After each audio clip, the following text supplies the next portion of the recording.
There is something unsettling about a man who smiles during a war. Not a grin of triumph after victory, not the adrenaline-fueled burst of relief when danger passes, but a steady, constant, almost cheerful smile. Soldiers on the Italian front gave Albert Kesselring a nickname because of that expression. They called him the smiling Field Marshal. It sounded harmless, even friendly, but behind that smile was one of the most resilient strategic minds in the German military, a man who held off Allied forces for nearly 2 years across mountains, coasts, and ancient cities that became battlegrounds. Kesselring fought, not with overwhelming strength, but with time. He understood terrain better than most men understand emotion. He made rivers into traps and mountains into walls. Every valley became an ambush. Every road became a delay. Where other generals sought victory, Kesselring sought endurance, and he nearly bled the Allied advance to a halt. He began far from the trenches, not as a soldier, but as a dreamer in the open sky. Kesselring was an airman, first one of the pioneers of Germany's fledgling air force. When he looked at the battlefield, he did not see lines and arrows. He saw networks and possibilities. Air power was not a tool. It was the central nervous system of war. He helped build the Luftwaffe from the ground up, turning theories into reality and dreams into aircraft that roared across Europe. During early German victories, Poland, France, the Low Countries, his coordination between ground and air operations was nothing short of ruthless efficiency. But as the war dragged on, the Luftwaffe ebbed. Factories burned. Fuel vanished. Pilots died faster than they could be replaced. When the skies became Allied territory, Kesselring shifted again, not backward, but sideways, adapting to a new battlefield with the same unbreakable optimism that made other officers furious. If defeat loomed, he smiled. If supplies dwindled, he smiled wider. He seemed to live in a personal weather system, independent of the storm around him. Then came Italy. Hitler gave him an impossible task: hold an entire peninsula against a growing flood of Allied forces. Italy is a museum of geography, endless mountains, chasms, rivers, and natural choke points. Kesselring did not defend Italy, he turned Italy into a fortress. He designed defensive lines stacked one after another, each one meant to buy time, bleed strength, and force the Allies to fight for every inch. The Gustav Line, the Winter Line, the Gothic Line. These were not names on maps. They were scars carved into the land. And at the heart of that defence was a place older than empires, Monte Cassino. The monastery sat on a mountain like a crown. Beneath it, Kesselring placed his men in tunnels and bunkers, refusing to place troops inside the abbey itself, knowing full well the Allies would hesitate to destroy a site sacred to centuries of history. For months, Allied divisions struggled against terrain and rain and mud and stone. When the abbey was finally bombed, its ruins gave German paratroopers even stronger defensive ground. Kesselring turned destruction into advantage. The fighting in Italy became one of the most grinding, tragic, and overlooked campaigns of the Second World War. Soldiers suffered not just from bullets, but from rain, mud, malaria, and hopelessness. The Allied advance slowed to a crawl. Some called it the Forgotten Front. Kesselring called it strategy. But behind the smile and the strategist's brilliance was a darker reality. Kesselring was not a reluctant servant of the regime. He was loyal. He signed off on executions of partisans. After the war, he faced trial for war crimes, most notably the massacre at the Ardeatine caves, where hundreds of Italian civilians were murdered in reprisal. Even then, Kesselring argued that he had done nothing wrong, still smiling, still convinced that a commander's strength was measured not by empathy, but by efficiency. That smile, the one that charmed subordinates and infuriated his captors, followed him to his death. History leaves us with a paradox. Albert Kesselring was brilliant, adaptable, and tactically extraordinary, and yet he used that brilliance in the service of a regime built on cruelty. He proved that intelligence without conscience is not genius. It is simply efficiency applied to the wrong purpose. Tonight, we return to the mountains of Italy, to the shattered walls of Monte Cassino, to the valleys where rain mixed with blood, and to the smile of a man who believed he could outmaneuver fate. This is the entire history of Albert Kesselring, the smiling field marshal, the architect of the Italian defence, and a reminder that charm and evil are sometimes separated only by intention. Before we begin, take a breath. Tell me something simple. Where are you listening from right now, and what time is it for you? Are you lying in bed in that quiet hour when the world finally stops demanding things from you, or are you somewhere with a soft light on, letting history pull you out of your own thoughts for a while? I love imagining that moment, that connection through time and silence, you and I sharing a story from across the world. And if these long, slow journeys into the past help you unwind, focus, or drift towards sleep, consider subscribing. It tells me that someone out there values storytelling that breathes, and it keeps me motivated to make the next chapter for you. Venice, May 6th, 1947.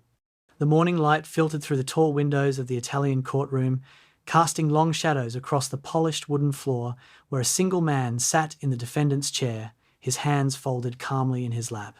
Field Marshal Albert Kesselring, former Commander-in-Chief South, former Oberbefehlshaber West, former architect of Germany's most successful defensive campaigns, faced his accusers with an expression that had become his trademark throughout a long and controversial career. He was smiling. Not the nervous grimace of a man facing death, not the defiant sneer of an unrepentant criminal, but a genuine, almost pleasant smile that seemed utterly disconnected from the gravity of the charges being read against him. The prosecution's voice echoed through the chamber, detailing atrocities that made even hardened observers shift uncomfortably in their seats. 335 Italian civilians executed in the Aviation caves outside Rome on March 24, 1944.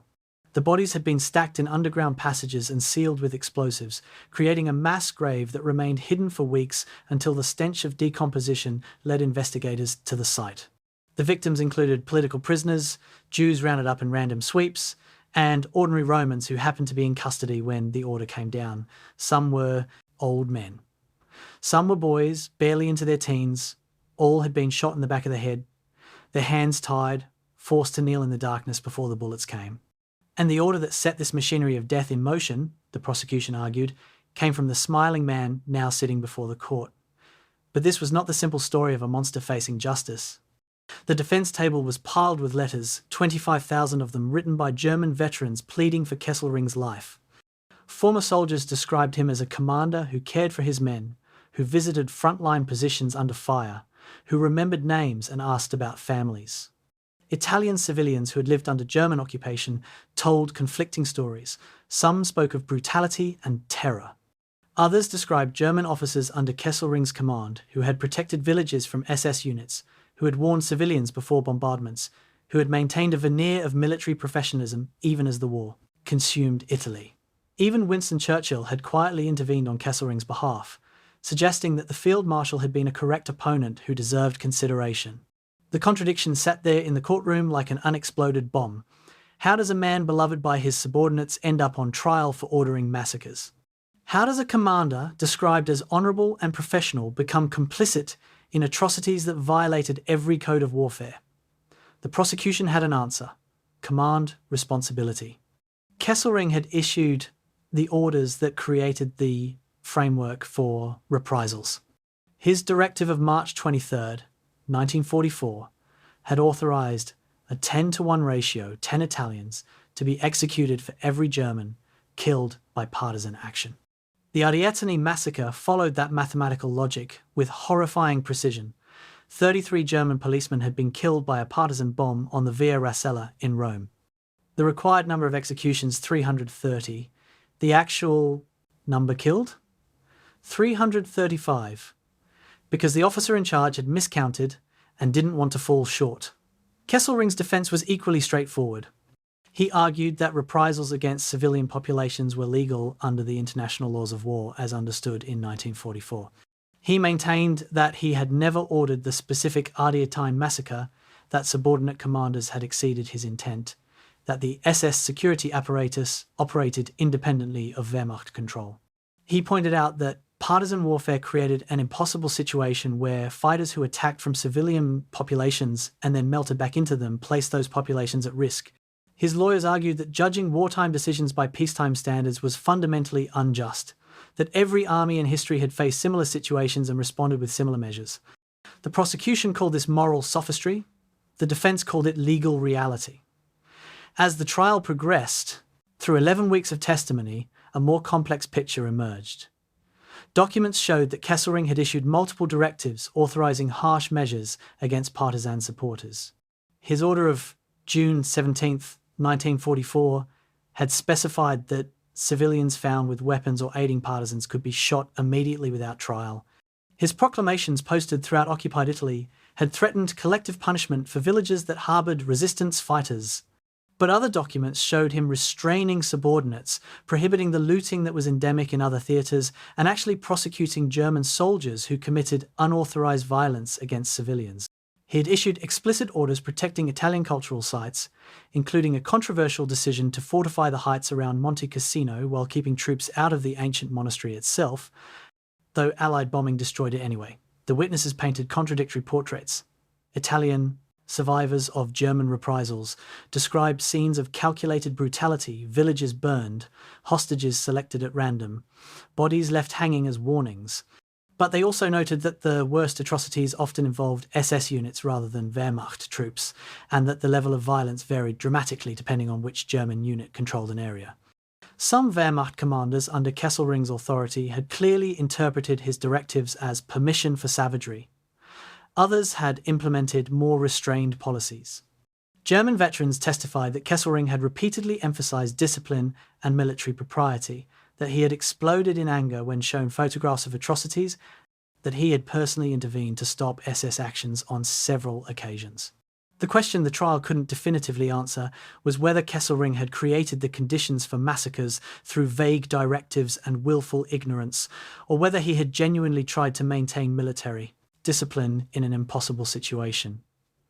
On May 6, 1947, exactly 3 years and 1 day after Germany's unconditional surrender, the verdict came down, guilty on both charges.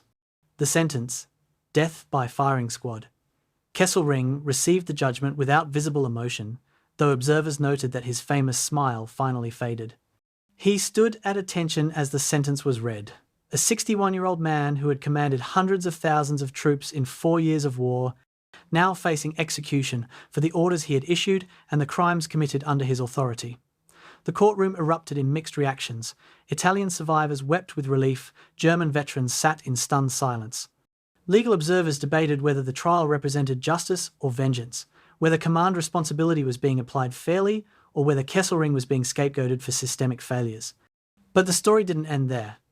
Within weeks, a clemency campaign gained momentum. British officials faced pressure from multiple directions: German veterans organisations, anti-communist politicians who wanted West Germany rearmed for the coming Cold War, and military professionals who worried that the precedent of holding commanders responsible for all crimes in their theatre would make future military leadership impossible. On July 4, 1947, the death sentence was commuted to life imprisonment. By October, it was reduced again to 21 years. The smiling Field Marshal would not face the firing squad after all. To understand how Albert Kesselring ended up in that Venice courtroom, how he became simultaneously a decorated military hero and a convicted war criminal, we must go back to the beginning. We must trace the path of a middle-class Bavarian boy who joined the Kaiser's army in 1904, who survived the First World War, who reinvented himself as an Air Force commander in the Third Reich, and who ultimately became the architect of Germany's most successful defensive campaigns. We must examine how professional competence and personal charm could coexist with complicity and atrocities, how the smile of a man could hide or reveal the contradictions of an entire military culture. This is the story of Albert Kesselring, the smiling Field Marshal, whose career embodies the impossible moral questions of modern warfare and the thin line between military necessity and criminal brutality. Mark Steft, Bavaria, November 30th, 1885. In a modest schoolteacher's apartment in this small town along the main river, a boy was born who would one day command armies across Europe. Albert Kesselring entered a world far removed from the Prussian military aristocracy that dominated the German officer corps. His father was a schoolteacher, his mother, the daughter of a minor official, solidly middle class, educated but not wealthy, respected but not noble. This origin would shape everything about Kesselring's later career. Unlike the Prussian Junkers who treated military command as a birthright, Kesselring would have to earn every promotion through merit, charm, and tireless work. The smile that would become his trademark was partly genuine warmth and partly a calculated tool for navigating a hierarchy that never fully accepted him as one of their own. The young Kesselring grew up in a Bavaria, still adjusting to its incorporation into the German Empire. The region retained its distinct identity, its Catholic traditions, and a certain skepticism toward the Protestant-dominated Prussian military establishment. But for an ambitious boy with no family wealth or connections, the military offered one of the few reliable paths to advancement. In July 1904, 18-year-old Albert Kesselring joined the 2nd Bavarian Foot Artillery Regiment as a Fahnenjunker, an officer cadet. The choice of artillery was significant. It was a technical branch requiring mathematical aptitude and organisational skill, less dominated by aristocratic privilege than the cavalry or prestigious infantry regiments. Here, a smart middle-class boy could advance on ability rather than bloodline. Kesselring's early military career was defined by steady, unremarkable competence. He was commissioned as a lieutenant in 1906 after 2 years of training that emphasised mathematics, ballistics, logistics, and the management of men and equipment. His fellow officers remembered him as cheerful, diligent, and possessed of an unusual ability to explain complex technical matters in simple terms. He had a gift for dealing with people, a talent for smoothing over conflicts and building consensus. These were not the qualities that made legendary battlefield commanders, but they were exactly the skills that made the artillery function coordinating with infantry, managing supply chains, ensuring that shells arrived when and where they were needed. Kesselring was becoming an expert in the unglamorous work that actually wins wars. When the First World War erupted in August 1914, Kesselring was a young battery commander facing the reality of modern industrial warfare. The Western Front quickly devolved into a nightmare of trenches, barbed wire, and artillery duels that consumed shells faster than factories could produce them. Kesselring's war was not one of cavalry charges or heroic infantry assaults. It was a war of logistics, coordination, and mathematical calculation. He spent weeks in muddy positions near Verdun in 1916, calculating firing solutions and managing ammunition supplies, as German and French artillery hammered each other in battles that consumed thousands of lives for negligible territorial gains. He was good at his job, earning promotions through reliability rather than dash, through organisational skill rather than battlefield heroics. By 1918, Kesselring had risen to captain and was serving in staff positions that gave him a broader view of military operations. He witnessed the final German offensives of the spring, the desperate attempts to break through Allied lines before American reinforcements could tip the balance decisively. He saw the offensives fail, watched the 100 Days Offensive push German forces back, and experienced the psychological shock of November 9th, 1918, when Kaiser Wilhelm II abdicated and Germany collapsed into revolution. For Kesselring, as for many professional officers, this moment was formative. Germany had not been militarily defeated in the traditional sense. No Allied armies occupied German soil, yet the nation had simply given up. The lesson many officers absorbed was that civilian weakness, not military failure, had lost the war. This belief would later make many Wehrmacht officers susceptible to Hitler's promises to restore German greatness. The interwar period tested Kesselring's commitment to military service. The Treaty of Versailles reduced the German army to 100,000 men, a fraction of its wartime size. Thousands of officers faced involuntary retirement or demotion. Kesselring chose to stay, accepting the reduced opportunities and slower promotions, because the military was his identity and profession. He spent the 1920s in various staff and training positions, becoming an expert in military organisation and logistics. He married Pauline Anna Kiesler in 1910, and the couple navigated the difficult years of hyperinflation, political chaos, and cultural transformation that characterised Weimar Germany. Kesselring remained apolitical during this period, focused on his military duties while the world around him collapsed and rebuilt. His background in logistics and administration made Kesselring valuable to the small, elite Reichswehr that emerged from Versailles restrictions. The German military was secretly planning to expand if political conditions allowed, and they needed officers. who could manage the organizational complexity of rebuilding a modern army. Kesselring worked on mobilization plans, supply systems, and training protocols. He was promoted to major in 1929, lieutenant colonel in 1932, and colonel in 1933. Each promotion recognized his mastery of military administration, the unglamorous but essential work of ensuring that armies could actually function when expanded from peacetime cadres to wartime establishments. When Adolf Hitler came to power in January 1933, Kesselring faced a choice that would define his career and legacy. The new regime made clear that it intended to rebuild German military power in defiance of Versailles restrictions. Officers who wished to advance would need to accommodate themselves to Nazi rule. Kesselring was not an ideological Nazi. He never joined the party and maintained a certain professional distance from its racial theories and revolutionary rhetoric. But he was a pragmatist and an opportunist. He saw that Hitler offered what the Weimar Republic had not, the opportunity for military expansion and the restoration of Germany's position as a great power. When the regime began secretly building an air force in violation of Versailles, Kesselring recognized an opportunity for career advancement that the tradition-bound army could not offer. The decision to transition to the Luftwaffe was characteristically pragmatic. Kesselring understood that the air force would expand dramatically, while the army remained constrained by tradition and internal politics. A colonel in his late 40s might reach major general before retirement in the army. In the Luftwaffe, with his organizational expertise, he could rise much higher. On October 1st, 1933, Albert Kesselring transferred to the new German Air Force. He was 47 years old, had never piloted an aircraft, and knew little about aviation beyond basic theory. But he understood logistics, organization, and how to build military structures from scratch. These skills would prove more valuable than flying ability in building an air force that would dominate European skies within 6 years. The transition marked a fundamental transformation. Kesselring was leaving behind the traditional military world of his youth, the world of Prussian discipline, cavalry traditions, and gentlemanly warfare, and entering the modern realm of total war, where air power could strike cities hundreds of miles from the front, where technology advanced faster than doctrine, and where the distinction between military and civilian targets was becoming increasingly blurred. He was reinventing himself as a modern commander, and in doing so, he was also accepting the moral compromises that would eventually lead him to that courtroom in Venice. But in 1933, those consequences seemed distant.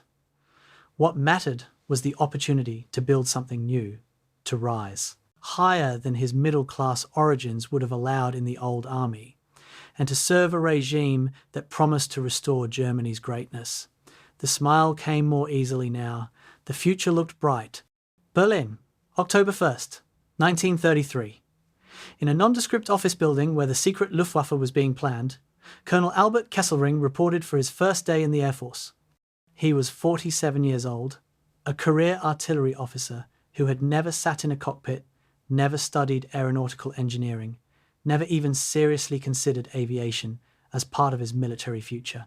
Now, he was suddenly expected to help build Germany's air arm from essentially nothing, to master the technical complexities of a domain that had barely existed when he first joined the military 30 years earlier.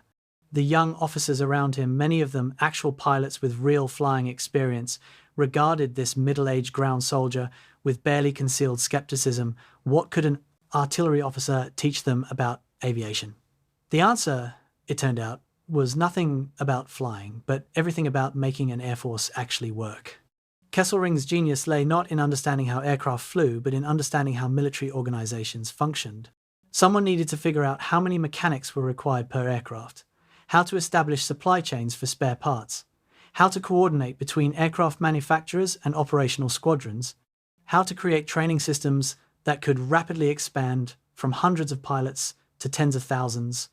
These were organizational problems, logistics problems, the same kinds of challenges Kesselring had been solving in the artillery for decades. Within months, the skeptical young pilots realized that this smiling colonel who couldn't fly was nonetheless indispensable to their ambitious plans.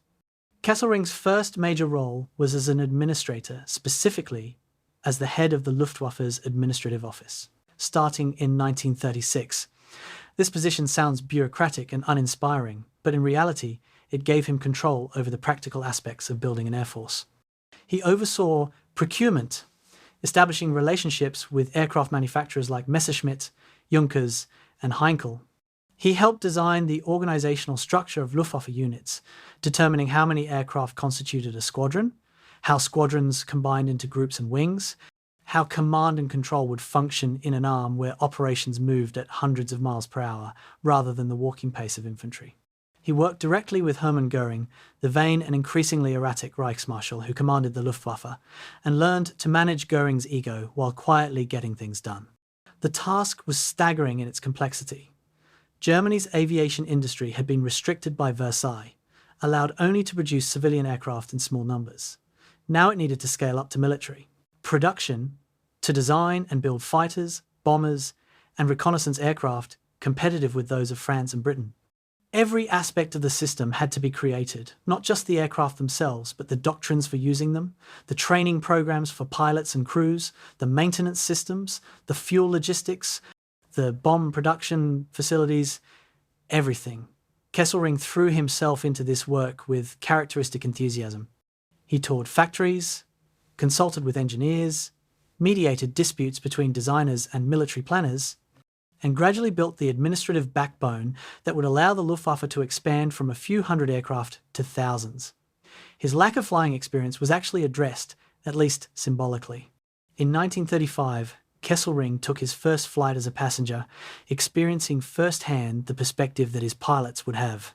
He never became a pilot himself. That would have required months of training that he couldn't spare. But he flew frequently as an observer, learning to understand what pilots saw, what they feared, what they needed from their commanders. He studied aeronautical theory, not to the level of an engineer, but enough to follow technical discussions. Most importantly, he learned to ask the right questions. When aircraft designers proposed new models, Kesselring would inquire about maintenance requirements, spare parts availability, pilot training time. He approached aviation from the perspective of someone who had to make the system work in practice, not just on paper. On June 1st, 1936, Kesselring was promoted to General Major and appointed Chief of Administration for the Luftwaffe. This position made him the bureaucratic engine of Germany's air rearmament. While Göring gave speeches and cultivated Hitler's favour, while test pilots set speed records and designers drafted ever more ambitious aircraft, Kesselring built the organisational infrastructure. He established the supply depots, the repair facilities, the training schools, the communications networks.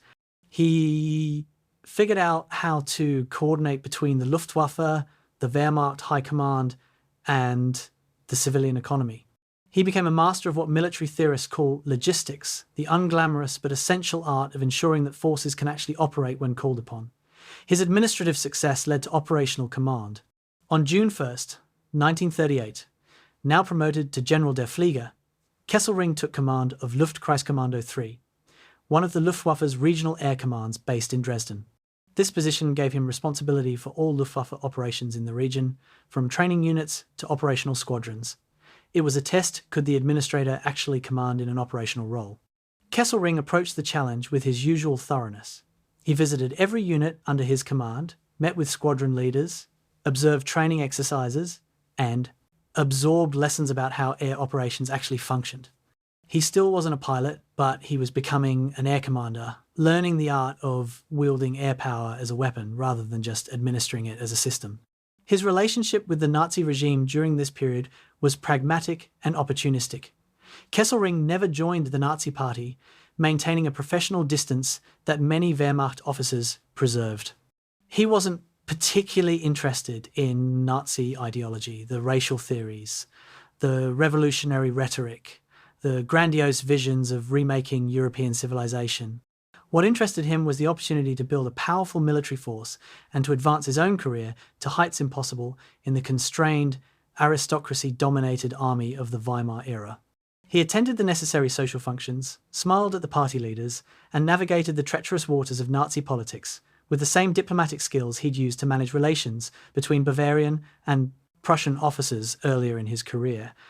By 1938, Kesselring had transformed himself from an aging artillery colonel into a Luftwaffe general, commanding thousands of men and hundreds of aircraft.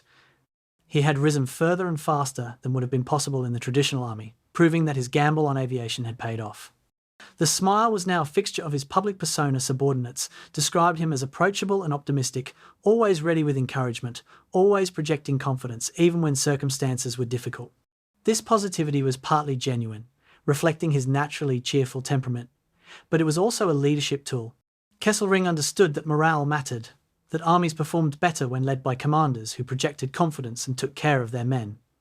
The Luftwaffe he had helped build was about to be tested in combat. In March 1938, German forces occupied Austria without firing a shot, but it was a military exercise that revealed weaknesses in coordination and logistics. In September 1938, the Sudetenland crisis brought Europe to the brink of war before the Munich Agreement gave Hitler the territory without conflict. Kesselring participated in the planning for these operations, learning how air power could support political objectives through the threat of force. But the real test would come in 1939, when Hitler's demands on Poland exceeded what could be achieved through intimidation alone.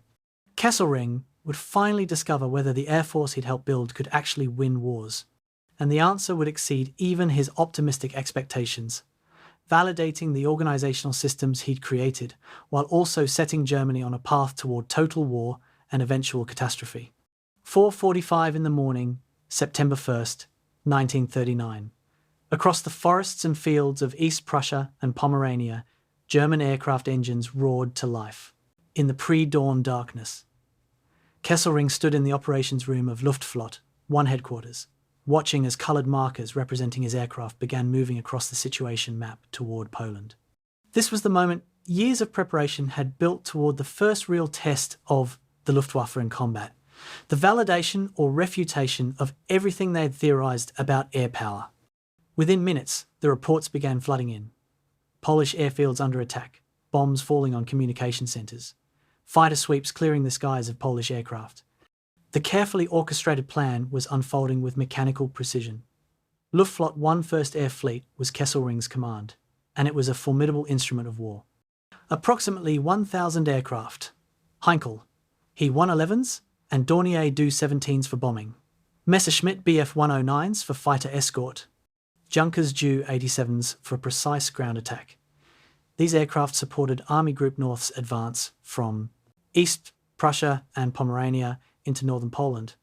The strategy was revolutionary for its time, not just using aircraft to scout enemy positions or to bomb strategic targets in the rear, but integrating air power directly with ground operations. Kesselring's bombers struck Polish supply columns, his fighters swept the skies, his dive bombers acted as flying artillery for the advancing ground forces. This was blitzkrieg, and it was working with terrifying effectiveness. The Polish Air Force essentially ceased to exist as a coherent force within 72 hours. This wasn't entirely due to the myth that Polish planes were destroyed on the ground. In the first hours, many Polish aircraft had been dispersed to auxiliary fields precisely to avoid this fate. Rather, the overwhelming numerical superiority and the relentless pressure of continuous operations simply ground down Polish resistance. When Polish fighters did manage to intercept German formations, they were typically outnumbered, 3 or 4 to 1. Polish pilots showed considerable bravery, but bravery without numbers or modern equipment can only delay defeat, not prevent it. By September 4th, effective Polish air resistance had collapsed, giving Kesselring complete air superiority to support the ground advance. This air superiority transformed the ground campaign. Polish armies trying to maneuver found their movements observed and reported immediately. Columns on roads became targets for dive bombers. Supply depots erupted in flames. Communication centres went offline. The Polish military was fighting blind, while the Germans could see everything. Kesselring coordinated over 1,000 sorties on some days, creating a continuous presence over the battlefield that prevented Polish forces from organising effective counterattacks. The speed of the German advance, averaging 10 to 15 miles per day in the opening week, was largely due to this aerial umbrella that Kesselring's organisational genius had made possible. But blitzkrieg came with a moral cost. that became apparent almost immediately. Kesselring's aircraft bombed more than military targets. Polish cities came under attack, ostensibly to hit rail junctions and communication centres, but the bombing was imprecise and civilians died by the hundreds. The town of Wieluń was bombed at 5:40 in the morning on the first day of the war, killing an estimated 1,200 civilians. There was no significant military target in the town, and the attack appeared designed purely to spread terror. When questioned about such raids, Kesselring fell back on the language of military necessity. Cities were legitimate targets if they contained military installations. Civilian casualties were regrettable but inevitable. The pace of modern war allowed no time for excessive concern about collateral damage.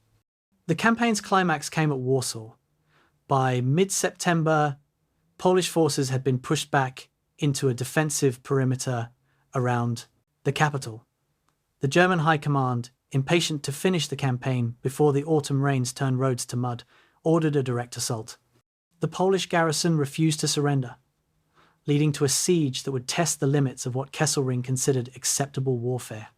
On September 25, 1939, he coordinated the largest air attack yet seen in warfare, over 400 bombers striking Warsaw in waves throughout the day. The target was supposedly military fortifications, rail yards, communication centres, but in practice, the city itself became the target. The bombing of Warsaw on September 25th and the following days dropped approximately 560 tons of high explosives and 72 tons of incendiary bombs on the city. The distinction between military and civilian targets essentially vanished. Residential neighbourhoods burned, hospitals were hit, water supplies were disrupted, refugees huddling in parks and squares found themselves under attack. When Warsaw finally surrendered on September 27th, an estimated 25,000 civilians had been killed in the siege, many of them in the aerial bombardment. Kesselring received congratulations from Hitler for his role in forcing the city's surrender. He had proven that air power could break the will of defenders when used with sufficient intensity.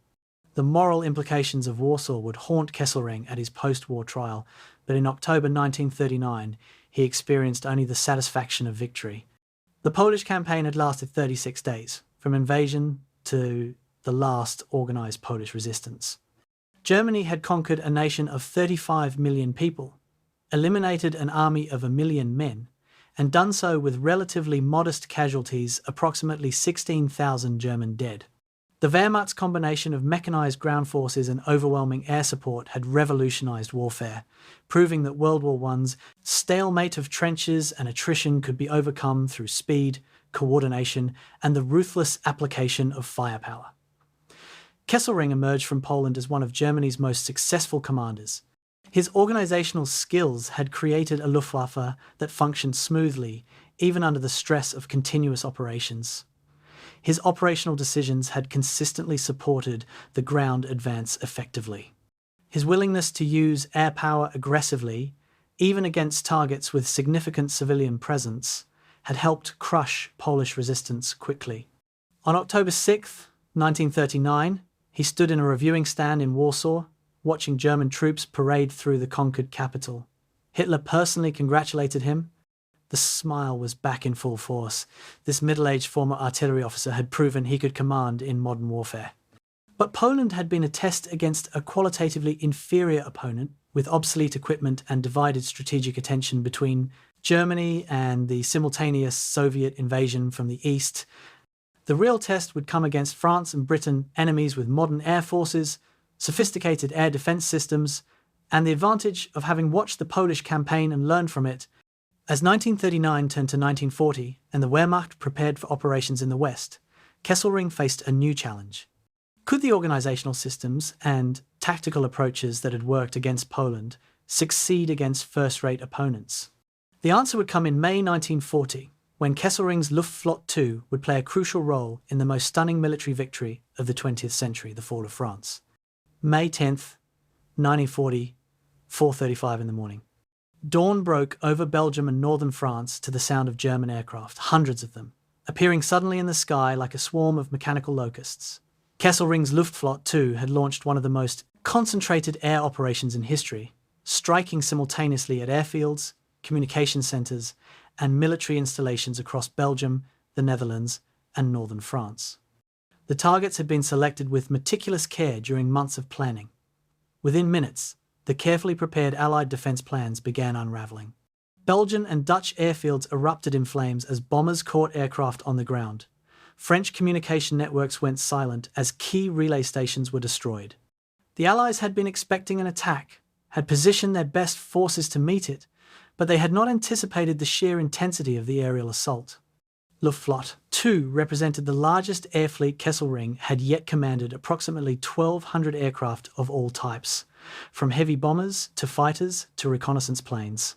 This force supported Army Group A's advance through the Ardennes, the supposedly impassable, forested hill country that French planners had discounted as a major invasion route. While Allied attention focused on Belgium, where German paratroopers seized key bridges in spectacular airborne operations, the real threat was developing farther south. Kesselring's aircraft flew ahead of the ground forces, bombing rail junctions to prevent French reinforcements from reaching the critical sector, attacking supply columns to create chaos behind Allied lines, and maintaining continuous air superiority over the advancing panzer divisions. The decisive moment came at Sedan on May 13th. German panzer forces reached the Meuse River, the last major natural obstacle before the open country of northern France. French defenders held fortified positions on the western bank, and their artillery had excellent fields of fire over the crossing points. A conventional assault would have been costly and time-consuming. Instead, Kesselring coordinated the most intense close air support mission yet seen in warfare. For 8 continuous hours, German aircraft, primarily Junkers Ju-87 Stuka dive bombers, attacked the French positions in waves.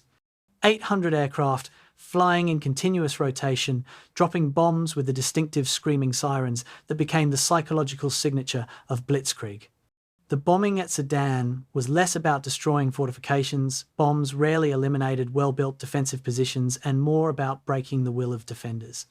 The continuous shriek of diving aircraft, the explosions, the inability to move or return effective fire, the knowledge that at any moment a bomb might land in your trench, this created psychological pressure that even well-trained troops struggled to withstand. French units at Sedan suffered relatively light physical casualties from the air attack, but their command and control disintegrated. Communication trenches collapsed, telephone lines were cut, officers lost contact with their units. When German infantry crossed the Meuse in rubber boats that afternoon, they found French defenders demoralised and disorganised. By nightfall, the Germans had established a bridgehead. Within 48 hours, panzer divisions were pouring across the Meuse and racing west toward the Channel. Kesselring's role in the campaign was to maintain air superiority and provide continuous support to the ground advance. This sounds straightforward, but the operational challenges were immense. Aircraft needed fuel, ammunition, and spare parts. Pilots could only fly so many missions before exhaustion degraded their performance. Weather constantly threatened to ground operations. The advancing front moved so quickly that forward airfields had to be established and supplied almost daily. Kesselring's organisational genius was most visible not in the spectacular dive-bombing attacks, but in the unglamorous work of keeping the air fleet operational. His staff coordinated fuel trucks, ammunition trains, repair crews, everything needed to ensure that when ground commanders called for air support, aircraft appeared. The speed of the German advance stunned everyone, including the Germans themselves. By May 20th, panzer units had reached the Channel coast at Abbeville, cutting off the entire British Expeditionary Force and the best French armies in Belgium. The Allies attempted counterattacks, but Kesselring's aircraft disrupted every major effort before it could gain momentum. French armoured columns found themselves under continuous air attack. British troops trying to consolidate defensive lines discovered that German aircraft could observe and report their movements almost instantly. The few times Allied fighters managed to contest air superiority, they were overwhelmed by numerical superiority and better coordination between German fighter and bomber units. Then came Dunkirk, and with it a bitter lesson about the limits of air power. As Allied forces retreated to the Channel port, Hitler issued his controversial halt order on May 24th, stopping panzer units short of the perimeter and leaving the destruction of the pocket to the Luftwaffe.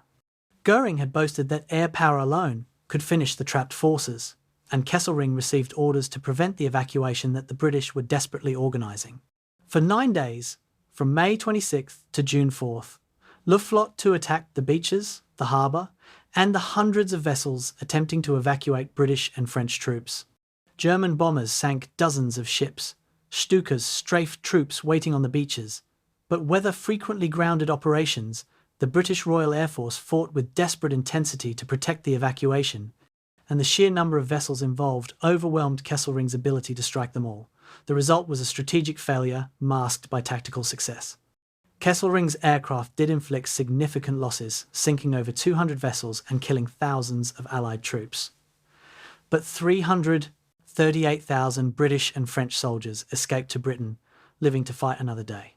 This failure to prevent the Dunkirk evacuation was an early indication that air power, however dominant, had limits. Aircraft couldn't be everywhere simultaneously. Weather could ground them for crucial days. Determined opposition could still achieve objectives despite air superiority. But these lessons were lost in the euphoria of continued victory. The campaign for France itself rolled forward, with German forces breaking through the hastily formed French defensive lines south of the Somme in early June. Paris fell on June 14, 1940. Kesselring's aircraft had bombed industrial targets around the city, preparing for the ground assault that never came, because French defenders withdrew rather than fight in the streets. The French government sued for peace. On June 22, in the same railway car in the Compiègne forest where Germany had signed the armistice ending World War I, German and French representatives signed a new armistice ending the Battle of France. For Kesselring, standing among the German officers witnessing this ceremony, the moment carried profound personal satisfaction. The humiliation of November 1918 had been avenged. Germany was again the dominant power in Europe, and he had played a crucial role in achieving this stunning reversal. On July 19, 1940, Adolf Hitler promoted 12 generals to the rank of General Field Marshal, the highest rank in the German military. Albert Kesselring was among them, the youngest of the newly appointed field marshals at 54 years old. It was a vindication of his unconventional career path. Proof that a middle-class Bavarian artillery officer who had learned to fly could rise to the same heights as Prussian aristocrats with centuries of military tradition behind them. The France campaign had lasted 6 weeks, from invasion to armistice, and had resulted in what military historians still consider one of the most lopsided victories in modern warfare, a nation of 40 million people with a supposedly first-rate military crushed in less time than the Poland campaign. But victory in France had created dangerous overconfidence. The Wehrmacht and Luftwaffe now believed they were invincible. And Kesselring, the eternal optimist, shared this belief. The next campaign, across the Channel against Britain, would test whether that confidence was justified or catastrophically misplaced.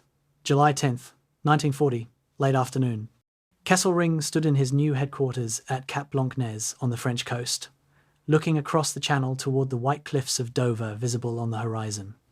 England was so close, only 21 miles of water separated the continent from the island, that now stood as Germany's last major opponent in Western Europe. The invasion plan, Operation Sea Lion, called for landing ground forces across those 21 miles. But everyone understood that this required first achieving air superiority. The Luftwaffe would have to defeat the Royal Air Force, destroy Britain's fighter defences, and prevent the Royal Navy from interdicting the invasion fleet. Kesselring commanded Luftwaffe 2, based in northeastern France and Belgium, with approximately 1,000 aircraft. Luftwaffe 3 under Field Marshal Hugo Spurley, based in northwestern France, added another 800 aircraft. Together, they would attempt what Goering promised Hitler was possible, driving Britain from the war through air power alone. The Battle of Britain began with competing strategies that revealed deeper divisions in German planning. Kesselring advocated what he called the pure strategy, focus everything on destroying Royal Air Force Fighter Command.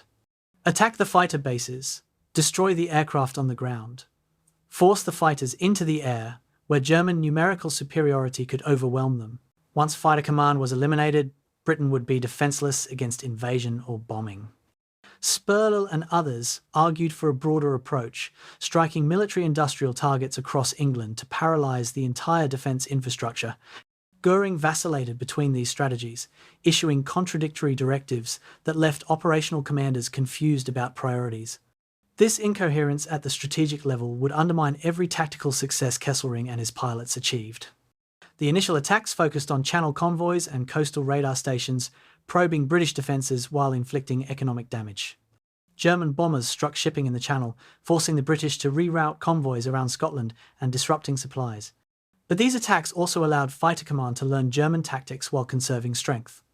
British fighters engaged when they had advantages and broke off when they didn't, refusing to be drawn into the decisive aerial battle that Kesselring wanted. The sophisticated British radar network and ground control system allowed defenders to concentrate forces at critical points, meaning that German formations often found themselves facing unexpectedly strong opposition despite overall German numerical superiority. August 13th, Adlertag Eagle Day, was supposed to be the beginning of the end for Fighter Command. Kesselring coordinated massive attacks on British airfields and aircraft factories, launching nearly 1,500 sorties in a single day. German bombers struck targets across southeastern England while fighters swept ahead to clear the skies. The attacks achieved tactical surprise in some areas and inflicted significant damage. But British fighters contested every raid, and Kesselring watched with growing concern as loss reports came in. 45 German aircraft destroyed, 31 damaged. British fighters were proving far more resilient than intelligence estimates had suggested. More worryingly, the British were demonstrating an ability to recover quickly from attacks. Airfields bombed in the morning were often operational again by evening. The following 2 weeks represented the high water mark of Kesselring's strategy. From mid-August through early September, Luftwaffe 2 hammered Fighter Command's airfields in an unrelenting campaign that came closer to success than the British publicly admitted for years afterward. Biggin Hill, Kenley, Hornchurch, Debden, the sector airfields that controlled Fighter Command's defensive system, took repeated bombings. Aircraft were destroyed on the ground. Hangars and operations buildings were demolished. Most critically, the continuous pressure exhausted British pilots, who were flying 4 or 5 missions per day with minimal rest. Fighter Command was approaching a breaking point. Kesselring could sense it in the intelligence reports, showing declining British interception rates and slower response times. Then Hitler personally intervened to snatch defeat from the jaws of potential victory. On the night of August 24th to 25th, German bombers accidentally dropped bombs on London, a navigation error, not an intentional attack. Churchill retaliated by bombing Berlin. Hitler, enraged that British bombs had fallen on the capital after Goering's promises that it could never happen, ordered a shift in targeting. Beginning September 7th, the Luftwaffe would focus on London rather than Fighter Command's airfields. Goering sold this strategy as a way to draw British fighters into a decisive battle over the capital, where they could be destroyed. Kesselring privately expressed doubts but publicly supported the decision, demonstrating the optimistic face that had become his trademark, while subordinates whispered about strategic errors. The London bombing campaign was spectacular but strategically counterproductive. On September 7th, 1940, 348, German bombers escorted by 617 fighters struck London in daylight, starting massive fires in the East End docks. The bombing continued nightly, creating the blitz that would kill over 40,000 British civilians during the following months. But from Kesselring's operational perspective, the shift to London was a disaster. It gave Fighter Command the breathing space to repair airfields, rest pilots, and rebuild depleted squadrons.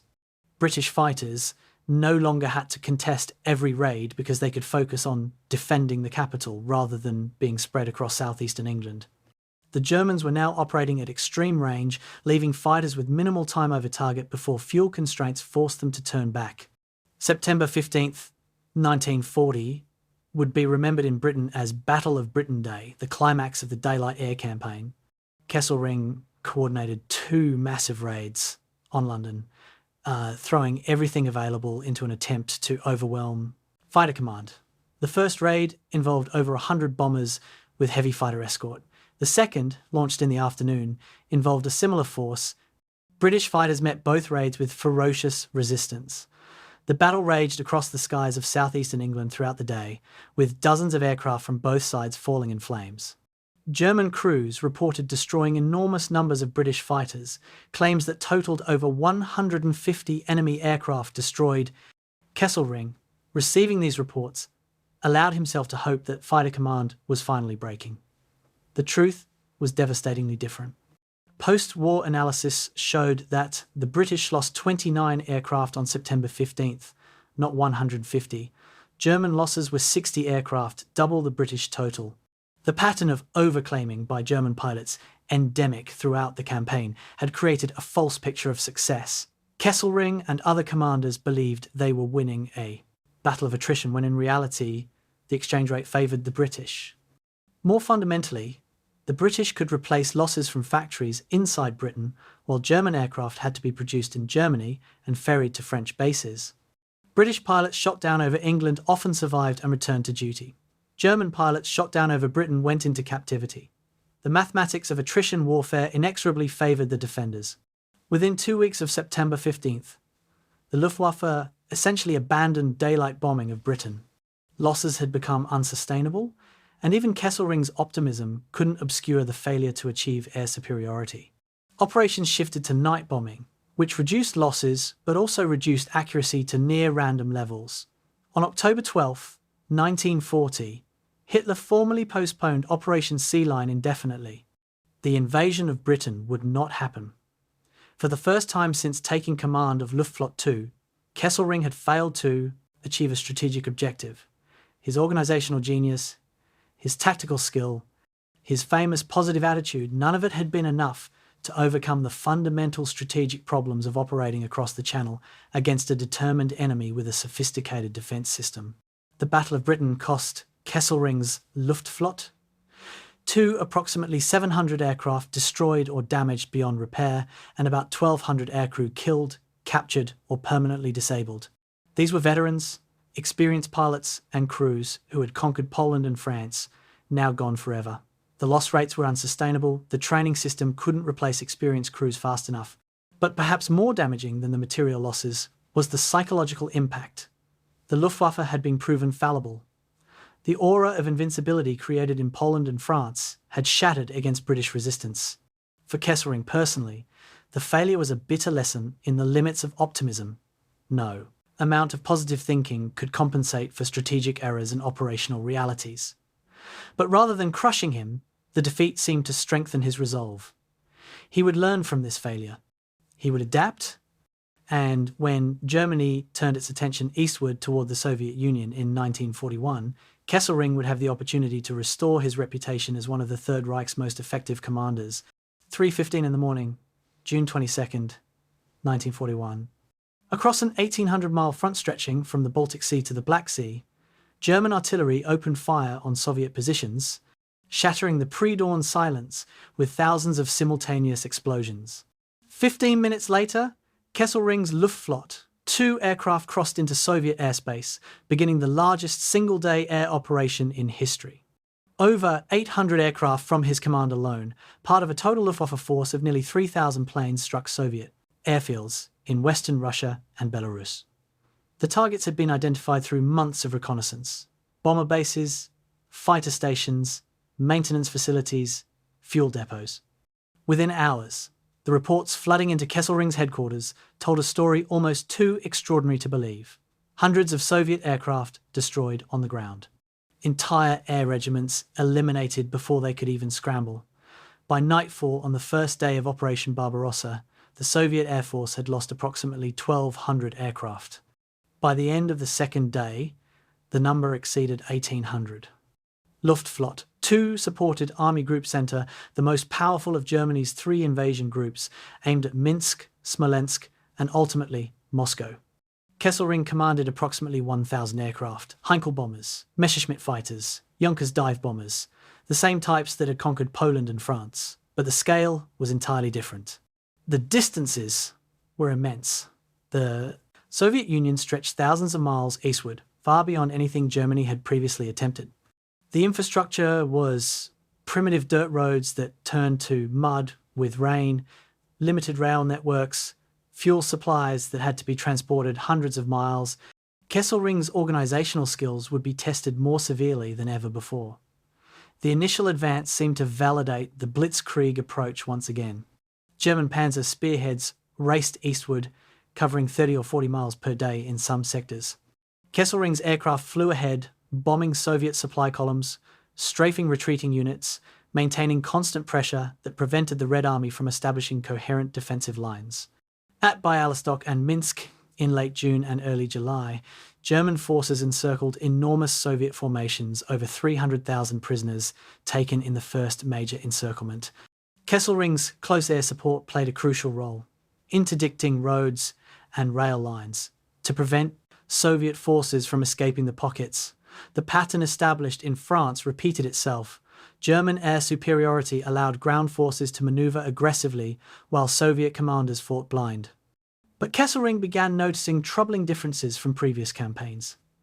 Soviet resistance, though disorganized, was fanatical in intensity. Encircled units fought to the last man rather than surrendering when the situation became hopeless. Soviet pilots, despite obsolete aircraft and poor training, threw themselves at German formations with suicidal courage. The air victory was real, but it came at a cost. Kesselring's units were losing aircraft steadily to ground fire, accidents, and the occasional successful Soviet interception. More worryingly, every mile eastward stretched supply lines further. Aircraft needed spare parts and ammunition that had to travel hundreds of miles on inadequate roads. The Luftwaffe was winning battles but consuming its strength at an alarming rate. In late July, Kesselring flew to an advanced airfield near Smolensk to observe operations firsthand. What he saw disturbed him. His pilots were exhausted, flying 4 or 5 missions daily in primitive conditions. The forward airfields were often nothing more than cleared fields with tents for maintenance facilities. Aircraft sat awaiting repairs because spare parts were stuck in supply convoys hundreds of miles to the rear. The troops looked haggard, worn down by the continuous operations and the slowly dawning realization that this campaign would not end quickly. Kesselring maintained his optimistic public demeanor, moving among the men with his characteristic smile, offering encouragement and praise. But privately, he began to wonder whether the Wehrmacht had bitten off more than it could chew. The moral landscape of the Eastern Front was also fundamentally different from anything Kesselring had experienced in the West. Nazi ideology designated the Soviet Union as a racial enemy, Slavs as subhuman, communists as vermin to be exterminated. This ideology translated into operational directives that blurred or eliminated distinctions between military and civilian targets, between prisoners of war and enemies to be destroyed. The Commissar order, issued before the invasion, required German forces to immediately execute Soviet political officers rather than treating them as prisoners of war. Kesselring received this directive and passed it to his subordinate units. He later claimed he personally disapproved and never enforced it, but documents show his air fleet complied with the policy in at least some cases. The brutality wasn't confined to directives from Berlin. Kesselring's forward headquarters was often located near areas where SS Einsatzgruppen mobile killing squads were operating behind the advancing front, murdering Jewish civilians and suspected partisan supporters. He couldn't have been unaware of these operations.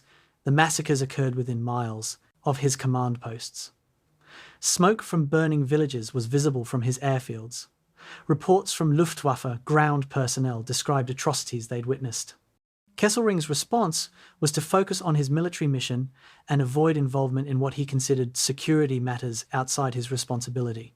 This willful ignorance, this decision to look away from crimes occurring in his operational area, represented a moral choice with profound implications. August and early September brought Kesselring's greatest tactical victory of the war. Army Group Center wheeled southward to assist Army Group South in encircling Soviet forces defending Kyiv. The Kiev pocket became the largest encirclement in military history. Over 665,000 Soviet soldiers trapped when German pincers closed on September 16th. Kesselring's Luftwaffe 2 provided critical air support, bombing roads and bridges to prevent Soviet escape, attacking relief columns attempting to break through from outside, maintaining air superiority over the vast pocket. When the encirclement finally collapsed in late September, the scale of victory seemed to justify every sacrifice and every brutal decision. Hitler decorated Kesselring with the Knight's Cross with oak leaves on August 18th, recognizing his role in the campaign's success. But the victory at Kyiv consumed time the Army Group Center could have used advancing on Moscow. When the drive toward the Soviet capital finally resumed in early October with Operation Typhoon, the autumn rains had begun. Roads dissolved into mud that swallowed trucks and tanks. Aircraft couldn't operate from forward fields because the ground was too soft. Supply convoys bogged down, leaving frontline units short of ammunition and fuel. Kesselring watched with growing frustration as the offensive, which had begun with such promise in June, gradually ground to a halt in the mud and early snow of the Russian autumn. By November, temperatures dropped below freezing, and Kesselring's aircraft began experiencing catastrophic mechanical failures. Engine oil thickened in the cold, hydraulic systems froze. Aircraft that had functioned perfectly in France seized up in the Russian winter. Pilots told stories of Soviet fighters that continued operating in conditions that grounded the Luftwaffe, suggesting that the Red Air Force was adapting, while Germany's technical superiority meant nothing if aircraft couldn't fly. Frontline units reported seeing new Soviet aircraft types, more modern fighters that could compete with Messerschmitts, bombers that struck German supply lines with increasing frequency. The easy victories of June were becoming memories as November turned to December and the Wehrmacht stalled before Moscow. The Soviet counteroffensive launched on December 5, 1941, caught German forces unprepared, exhausted, and at the end of overextended supply lines. Kesselring's Luftwaffe 2 attempted to provide air support to retreating units, but winter weather and depleted strength limited operations. German forces fell back from Moscow in disarray, abandoning equipment, suffering frostbite casualties by the thousands, barely maintaining cohesion as Soviet forces pressed forward. It wasn't the catastrophic collapse that would come later in the war, but it was undeniably a defeat, the Wehrmacht's first major operational failure. For Kesselring, the Eastern Front had been simultaneously his greatest victory and a revelation of limits. The Luftwaffe could achieve local air superiority, could support encirclement operations brilliantly, but couldn't overcome geography, weather, and an enemy with seemingly inexhaustible reserves. On December 2nd, 1941, even before the Soviet counteroffensive began, Kesselring received new orders. He was being transferred from the Eastern Front to the Mediterranean theatre. Hitler needed his best defensive commander to stabilize a deteriorating situation in North Africa and Italy. Kesselring would leave Russia having contributed to massive tactical victories, but also having witnessed the brutality of ideological warfare and the limitations of German military power. He departed carrying lessons about defensive operations that would serve him well in Italy, but also carrying complicity in a campaign where the boundaries between military operations and genocide had essentially disappeared. The smiling Field Marshal was moving to a new theatre, but the moral compromises of the Eastern Front would follow him, creating patterns of behaviour and justifications for brutality that would ultimately lead into that courtroom in Venice. Rome, December 2nd, 1941. Kesselring's aircraft touched down at Ciampino airfield on a clear Mediterranean afternoon. The Italian winter sunshine, a stark contrast to the frozen hell he'd just left in Russia. He had been appointed Oberbefehlshaber, Süd Commander-in-Chief South, with authority over all German forces in the Mediterranean theatre. This was a unique command, unprecedented in its scope and complexity. He would coordinate Luftwaffe operations across Italy, Sicily, and North Africa. He would liaise with the Italian military, navigating the minefield of coalition warfare with an ally whose commitment and capability were increasingly questionable. He would manage the aerial supply line to Field Marshal Erwin Rommel's Afrika Korps in Libya. And he would do all this while reporting directly to the Wehrmacht High Command rather than through normal army channels, giving him unusual autonomy but also unusual responsibility. His first challenge was diplomatic, not military. The Italian military establishment viewed German officers with a mixture of resentment and resignation. Germany was the senior partner in the Axis, providing critical equipment and troops, but this dependence humiliated proud Italian officers, who remembered when their nation had been a great power. Previous German commanders had treated Italians with barely concealed contempt, creating friction that undermined military cooperation. Kesselring approached the situation differently. Within a week of arriving in Rome, he was dining with Italian commanders, complimenting their unit's performance, asking for advice rather than issuing demands. His famous smile and natural charm worked their magic. Mussolini, meeting Kesselring for the first time, found him refreshingly different from the typical arrogant Prussian officer. Kesselring's diplomatic success with the Italians was partly genuine warmth and partly calculated manipulation. He understood that coalition warfare required managing egos and national pride, that orders disguised as suggestions were more likely to be implemented than commands that triggered resentment. He learned enough Italian to conduct simple conversations, demonstrating respect for his allies. He attended social functions and built personal relationships with key Italian commanders. Within months, he had achieved what previous German commanders had not: functional cooperation with the Italian military. The cost was that he occasionally had to defend Italian units against criticism from other German officers, creating tension with subordinates who shared the Wehrmacht's general contempt for Italian military effectiveness. The immediate military crisis involved Malta, the British-held island fortress in the central Mediterranean. Malta's aircraft and submarines were savaging Axis supply convoys trying to reach North Africa. Sinking tankers carrying fuel Rommel desperately needed and freighters loaded with ammunition and spare parts. Kesselring received orders to neutralize Malta through aerial bombardment, paving the way for a potential invasion operation. Beginning in January 1942, he coordinated the most intense aerial siege yet seen in warfare. Day after day, German and Italian bombers struck the island dockyards, airfields, anti-aircraft positions, eventually the cities themselves, as the line between military and civilian targets blurred. The bombing of Malta became Kesselring's obsession in the first half of 1942. Over 1,000 tons of bombs fell on the island in January, over 2,000 tons in February. By April, Malta was receiving more bombs per square mile than any location on Earth, surpassing even the London Blitz.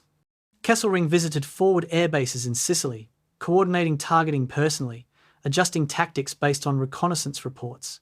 The island's defences began to crack. Royal Air Force fighters, unable to be replaced or adequately supplied, diminished to a handful. Anti-aircraft ammunition ran low. The civilian population, sheltering in caves and tunnels, faced starvation as supply convoys couldn't reach the island. Kesselring believed victory was imminent. But Malta refused to surrender. British submarines continued operating even when their surface facilities were destroyed.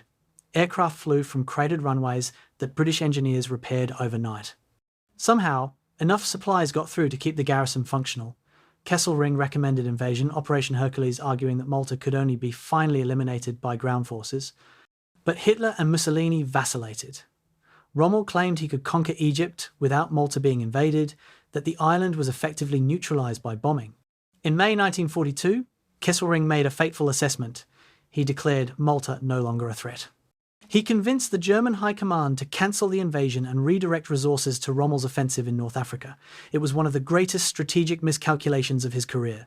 The Malta decision revealed Kesselring's fundamental weakness as a strategic thinker: excessive optimism based on incomplete information. Malta wasn't defeated, it was merely suppressed temporarily. Once the pressure relaxed, British forces rebuilt their strength. By autumn 1942, Malta's aircraft and submarines were again interdicting Axis supply lines with devastating effectiveness. Rommel's offensive toward Egypt stalled, partially because fuel tankers were being sunk faster than they could be replaced.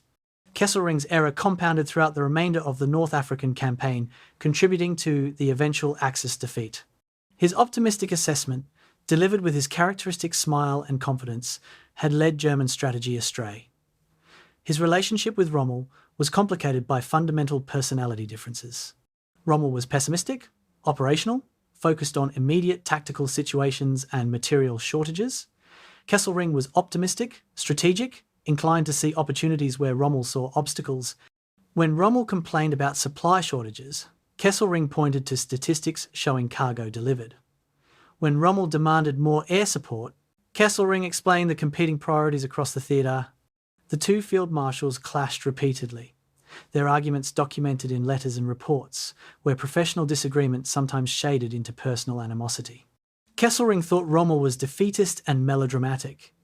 Rommel thought Kesselring was out of touch with frontline realities and far too accommodating to Italian incompetence. Despite these tensions, Kesselring managed to keep the North African campaign supplied far longer than should have been possible. His organisational genius created an aerial supply bridge transport aircraft, flying from Sicily to Libya, delivering ammunition and fuel when surface convoys couldn't get through. He coordinated fighter protection for convoys, routing them along paths where German aircraft based in Sicily and Libya could provide cover. He negotiated with Italian naval commanders to ensure warship escorts for critical convoys. The logistical challenge was immense. Every gallon of fuel, every artillery shell, every spare part had to cross hundreds of miles of Mediterranean water under constant threat from British aircraft, submarines, and surface ships. By summer 1942, Kesselring was effectively managing 3 simultaneous operations, suppressing Malta, supplying Rommel in Africa, and beginning to prepare Italy's defences against the Allied invasion that intelligence suggested was inevitable. He established his headquarters in the Villa Polissena in Frascati, outside Rome, where his staff coordinated across the theatre. He travelled constantly to forward air bases in Sicily, to meetings with Italian commanders in Rome, occasionally to Libya to consult with Rommel. His energy seemed boundless, despite being 56 years old. Subordinates marvelled at his ability to maintain optimism and enthusiasm even as the strategic situation deteriorated. The fundamental problem was that Germany was now fighting a multi-front war with limited resources. Every aircraft sent to the Mediterranean was an aircraft not available for the Eastern Front. Every experienced pilot lost over the Mediterranean was one fewer to defend Germany against the growing Allied bombing campaign. Kesselring performed brilliantly within these constraints, but no amount of tactical skill could compensate for strategic overextension. By late 1942, as American forces landed in northwest Africa and Montgomery defeated Rommel at El Alamein, the tide in the Mediterranean was turning. Kesselring would soon face a defensive challenge that would test all his skills and create the conditions where military necessity and criminal brutality became impossible to distinguish. July 10th, 1943, 2:38 in the morning, Kesselring was awakened at his Frascati headquarters by an urgent telephone call. Allied forces were landing in Sicily, thousands of ships, hundreds of thousands of troops, the largest amphibious operation yet seen in the Mediterranean. He dressed quickly and moved to the operations room, where staff officers were frantically trying to gather information from Italian coastal units that were already dissolving under the onslaught. The initial reports were fragmentary and confused, but the strategic situation was immediately clear. Sicily would fall. The only question was how long German forces could delay the inevitable and whether they could evacuate to the mainland before being trapped on the island. Kesselring had approximately 60,000 German troops in Sicily, backed by several 100,000 Italian soldiers, whose reliability was questionable at best. Allied forces numbered over 160,000 in the initial assault, with more arriving daily. Air and naval superiority belonged overwhelmingly to the Allies. Under these circumstances, conventional military wisdom suggested abandoning Sicily immediately and establishing defensive lines on the Italian mainland. But Kesselring saw an opportunity that would define his reputation as a defensive commander. Every day Sicily held was a day to prepare mainland defences. Every German soldier successfully evacuated was one more defender for the coming battle in Italy. The campaign should be fought not for victory, which was impossible, but for time. The defensive campaign in Sicily revealed Kesselring's genius for mobile delaying action. German units established blocking positions on key roads, forcing Allied forces to deploy from column into attack formations, inflicting casualties, then withdrawing before being surrounded. Each ridge, each river, each town became a temporary defensive line held just long enough to extract maximum delay at minimum cost. Allied forces advanced steadily but frustratingly slowly, never quite able to encircle and destroy German units that always seemed to slip away before the trap closed. Kesselring coordinated these operations from Frascati, moving units like chess pieces, reinforcing threatened sectors, ordering withdrawals before positions became untenable. The climax came in August with the evacuation across the Strait of Messina. Allied commanders assumed that German forces would be trapped on Sicily, that their retreat route could be cut by naval and air power. Instead, Kesselring organised an evacuation that military historians still study as a masterpiece of planning and execution. Over 6 nights, from August 11th to August 17th, German forces crossed the 2-mile strait using barges, ferries, and any vessel that could float. They brought their equipment tanks, artillery, trucks, not just the soldiers. Anti-aircraft batteries on both sides of the strait created a protective umbrella. Night crossings avoided air attack. Dummy positions misled Allied reconnaissance. In the end, 39,569 German troops, 9,605 vehicles, 47 tanks, 94 guns, and 17,000 tons of ammunition and supplies evacuated successfully. Not a single vessel was sunk. The Sicily campaign transformed Kesselring's strategic thinking. He had begun the war as an offensive commander, using air power to support rapid advances that conquered nations in weeks. Now, he was becoming something different, a defensive specialist who understood that in an unwinnable war, the objective was to make victory as costly as possible for the enemy, to buy time for. What exactly? Kesselring never clearly articulated what he thought this time would be used for. Perhaps he hoped for a miracle weapon. Perhaps he believed political divisions among the Allies would create opportunities for a negotiated peace. Or perhaps, like many Wehrmacht officers, he simply continued fighting because it was his duty and his identity. The Italian mainland campaign began on September 3rd, with British forces crossing the Strait of Messina, followed on September 9th by American and British landings at Salerno, south of Naples. Between these invasions came an event that shocked Kesselring and changed everything. Italy surrendered. On September 8th, the Italian government announced an armistice with the Allies, effectively switching sides. Italian units across the Mediterranean theatre laid down their arms, or in some cases actively turned on their German allies. Kesselring, who had built relationships with Italian commanders for nearly 2 years, felt personally betrayed. But he also moved with decisive speed. German forces disarmed Italian units, seized their weapons and equipment, and took control of Italian defensive positions. What could have been a catastrophic collapse was instead managed with brutal efficiency. The Salerno landing nearly succeeded in pushing Germans back into the sea. American forces came ashore on beaches covered by German artillery. Panzers counterattacked, reaching within miles of the shoreline, threatening to split the beachhead. Kesselring coordinated German forces from across southern Italy towards Salerno, recognizing this as the critical moment. For 5 days, the battle hung in balance. Allied naval gunfire and air superiority ultimately proved decisive, but the German counterattack came closer to success than Allied commanders publicly admitted afterward. When Kesselring finally ordered withdrawal from the Salerno area on September 18th, he had demonstrated that Allied amphibious operations were not unstoppable, that determined German resistance could nearly defeat even overwhelming material superiority. From Salerno northward to Naples and beyond, Kesselring established the pattern that would characterize the Italian campaign for the next 20 months. Every river became a defensive line. Every mountain range became a fortress.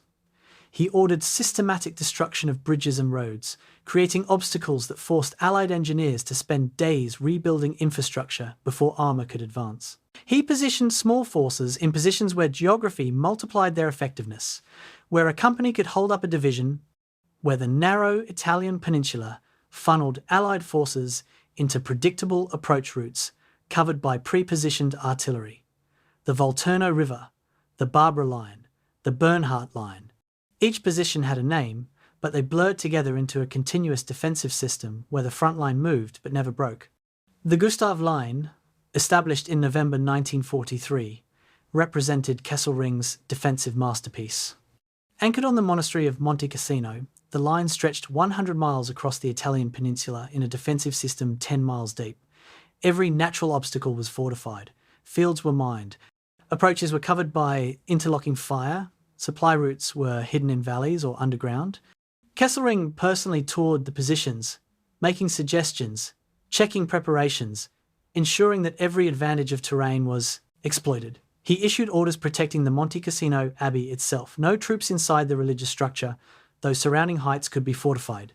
This decision was partly cultural preservation, partly calculation.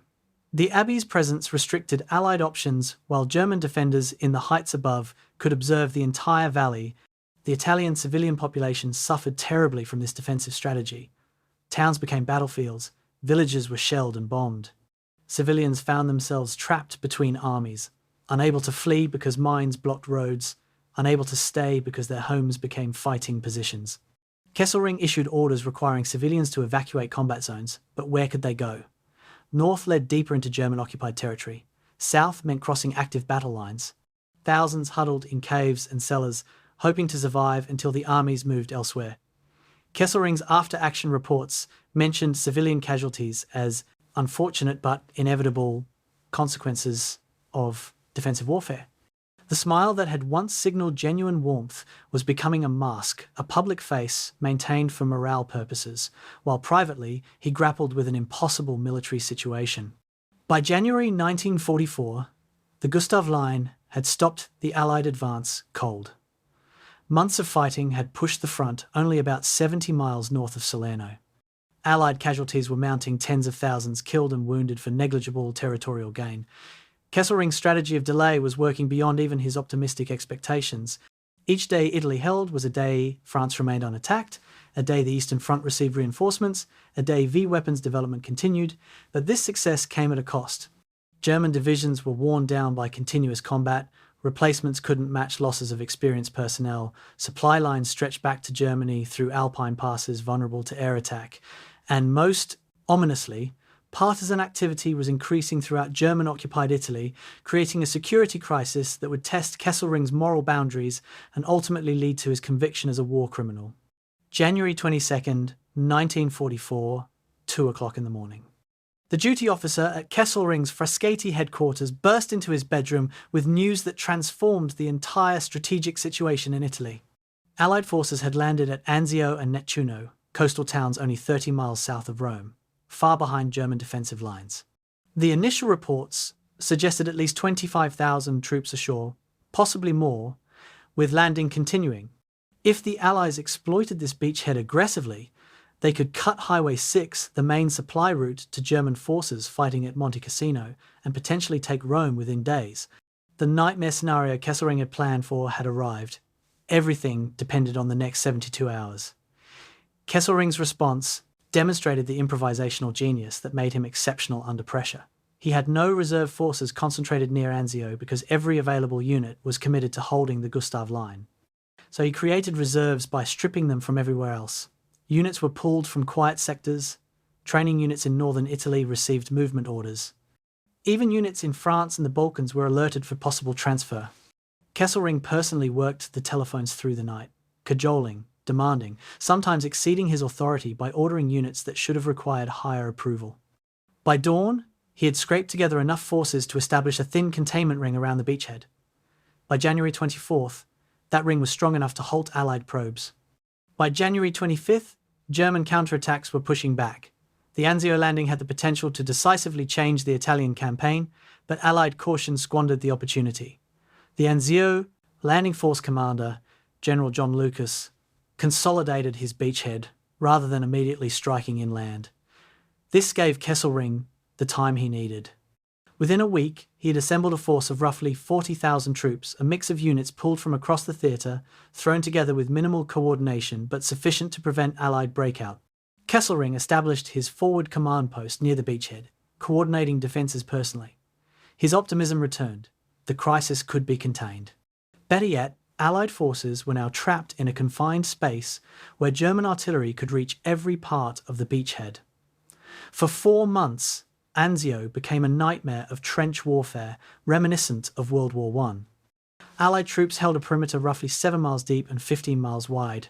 German artillery on the surrounding hills could observe and target virtually every position. Attempts to break out met fierce resistance. German counterattacks in February nearly pushed Allied forces into the sea but were halted by massive naval gunfire and air support. Casualties mounted on both sides, dead, wounded, disease, psychiatric breakdown from continuous shelling. Kesselring visited forward positions, maintaining morale, projecting confidence. Inside, he knew the stalemate couldn't last forever. Allied material superiority would eventually tell. But every week Anzio held without breaking out was a strategic victory. While Kesselring managed the Anzio crisis, another war was intensifying throughout German-occupied Italy, the partisan insurgency. Italian resistance groups, ranging from communists to royalists, were conducting sabotage, assassinations, and intelligence gathering. From a military perspective, partisans created a significant security problem. Supply convoys were ambushed. Communications lines were cut. German soldiers were killed in attacks from civilian populations where identifying the enemy was impossible. The Wehrmacht response to partisan Warfare followed a brutal logic established on the Eastern Front. Collective punishment and reprisal killings designed to terrorize civilian populations into withdrawing support from resistance fighters.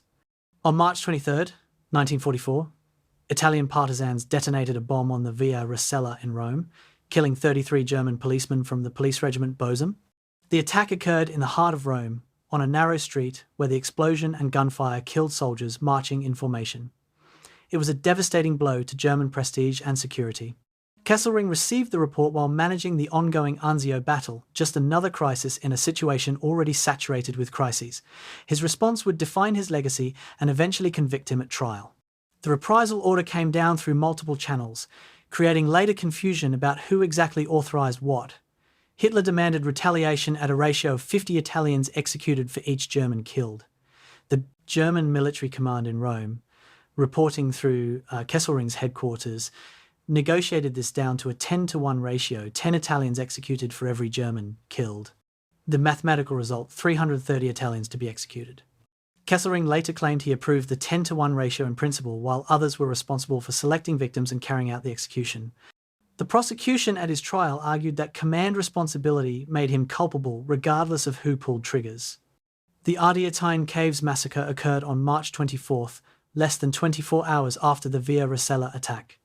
German security forces rounded up prisoners already in custody, political prisoners, arrested Jews, some common criminals, and randomly selected civilians arrested to make up the required number. They were transported to the Ardeatine Caves outside Rome, ancient quarries that provided an isolated execution site. 5 at a time, prisoners were forced into the caves, made to kneel, and shot in the back of the head. The killing continued for hours. The final count was 335, 5 more than the mathematical requirement, because the officer in charge miscounted and decided adding extras was preferable to falling short. The bodies were buried in the caves, and the entrance was sealed with explosives to hide the evidence. Kesselring's exact knowledge of and involvement in the Ardeatine massacre remained disputed throughout his trial and afterward. He claimed he authorized reprisals in principle, but didn't order the specific massacre, wasn't informed about it until afterward, and would have prohibited the execution of Jews and randomly selected civilians if consulted. The prosecution presented documents showing his headquarters issued the reprisal order, that he received reports afterward, and that his failure to investigate or punish those responsible constituted at minimum tacit approval. The deeper question was whether command responsibility extended to crimes committed by units under his authority, even if he didn't personally order them. The partisan war continued throughout the spring and summer of 1944, and with it came a pattern of German reprisals. Sant' Anna di Stasima, in August. 560 civilians massacred, including 130 children. Marzabotto in September. 770 civilians killed over 2 days. Dozens of smaller massacres, 20 killed here, 50 there, as German security forces responded to partisan attacks with overwhelming brutality designed to terrorize populations into submission. These operations involved both SS units operating semi-independently and Wehrmacht troops under Kesselring's command. The distinction blurred in practice. All operated in the theatre under his authority. Kesselring issued multiple directives throughout this period that authorized or encouraged harsh measures. His order of June 17, 1944 specified that civilians found with weapons or aiding partisans could be shot without trial. His proclamations threatened collective punishment for villages sheltering partisans. He maintained afterward that these orders were legal under the international laws of war governing occupation and partisan activity. His defenders argued he tried to maintain military discipline while his subordinates, particularly SS units, committed unauthorized atrocities. His prosecutors argued that the pattern of massacres occurring under his command created a presumption of knowledge and responsibility. By late spring 1944, the twin battles of Anzio and Cassino were reaching their climax. Allied forces launched a major offensive on May 11th, finally breaking through the Gustav Line after months of stalemate. On May 23rd, Allied forces broke out of the Anzio beachhead. Kesselring ordered a fighting withdrawal, evacuating Rome on June 4th, just ahead of Allied entry. The loss of Rome was a propaganda disaster for Germany, but Kesselring had extracted his forces intact and was already preparing the next defensive line. His military performance remained exemplary. His moral position was becoming indefensible. The smiling Field Marshal had become inextricably complicit in atrocities that no amount of military success could justify or erase. Summer 1944, Tuscan countryside. A German supply convoy rumbled along a narrow road between Florence and Bologna, 20 trucks carrying ammunition and rations to units holding the Gothic line. The convoy had local Italian guides who knew the route, Wehrmacht security troops riding in the trucks, and a light armoured car for protection. Standard procedure for movement through territory where partisans operated. At a tight curve between stone walls, the lead truck hit a mine. The explosion blocked the road, and immediately gunfire erupted from the hills, partisans attacking with rifles and a few machine guns. The convoy's security troops returned fire, but several Germans were killed before the partisans melted away into the countryside. Within hours, reports of the ambush reached Kesselring's headquarters.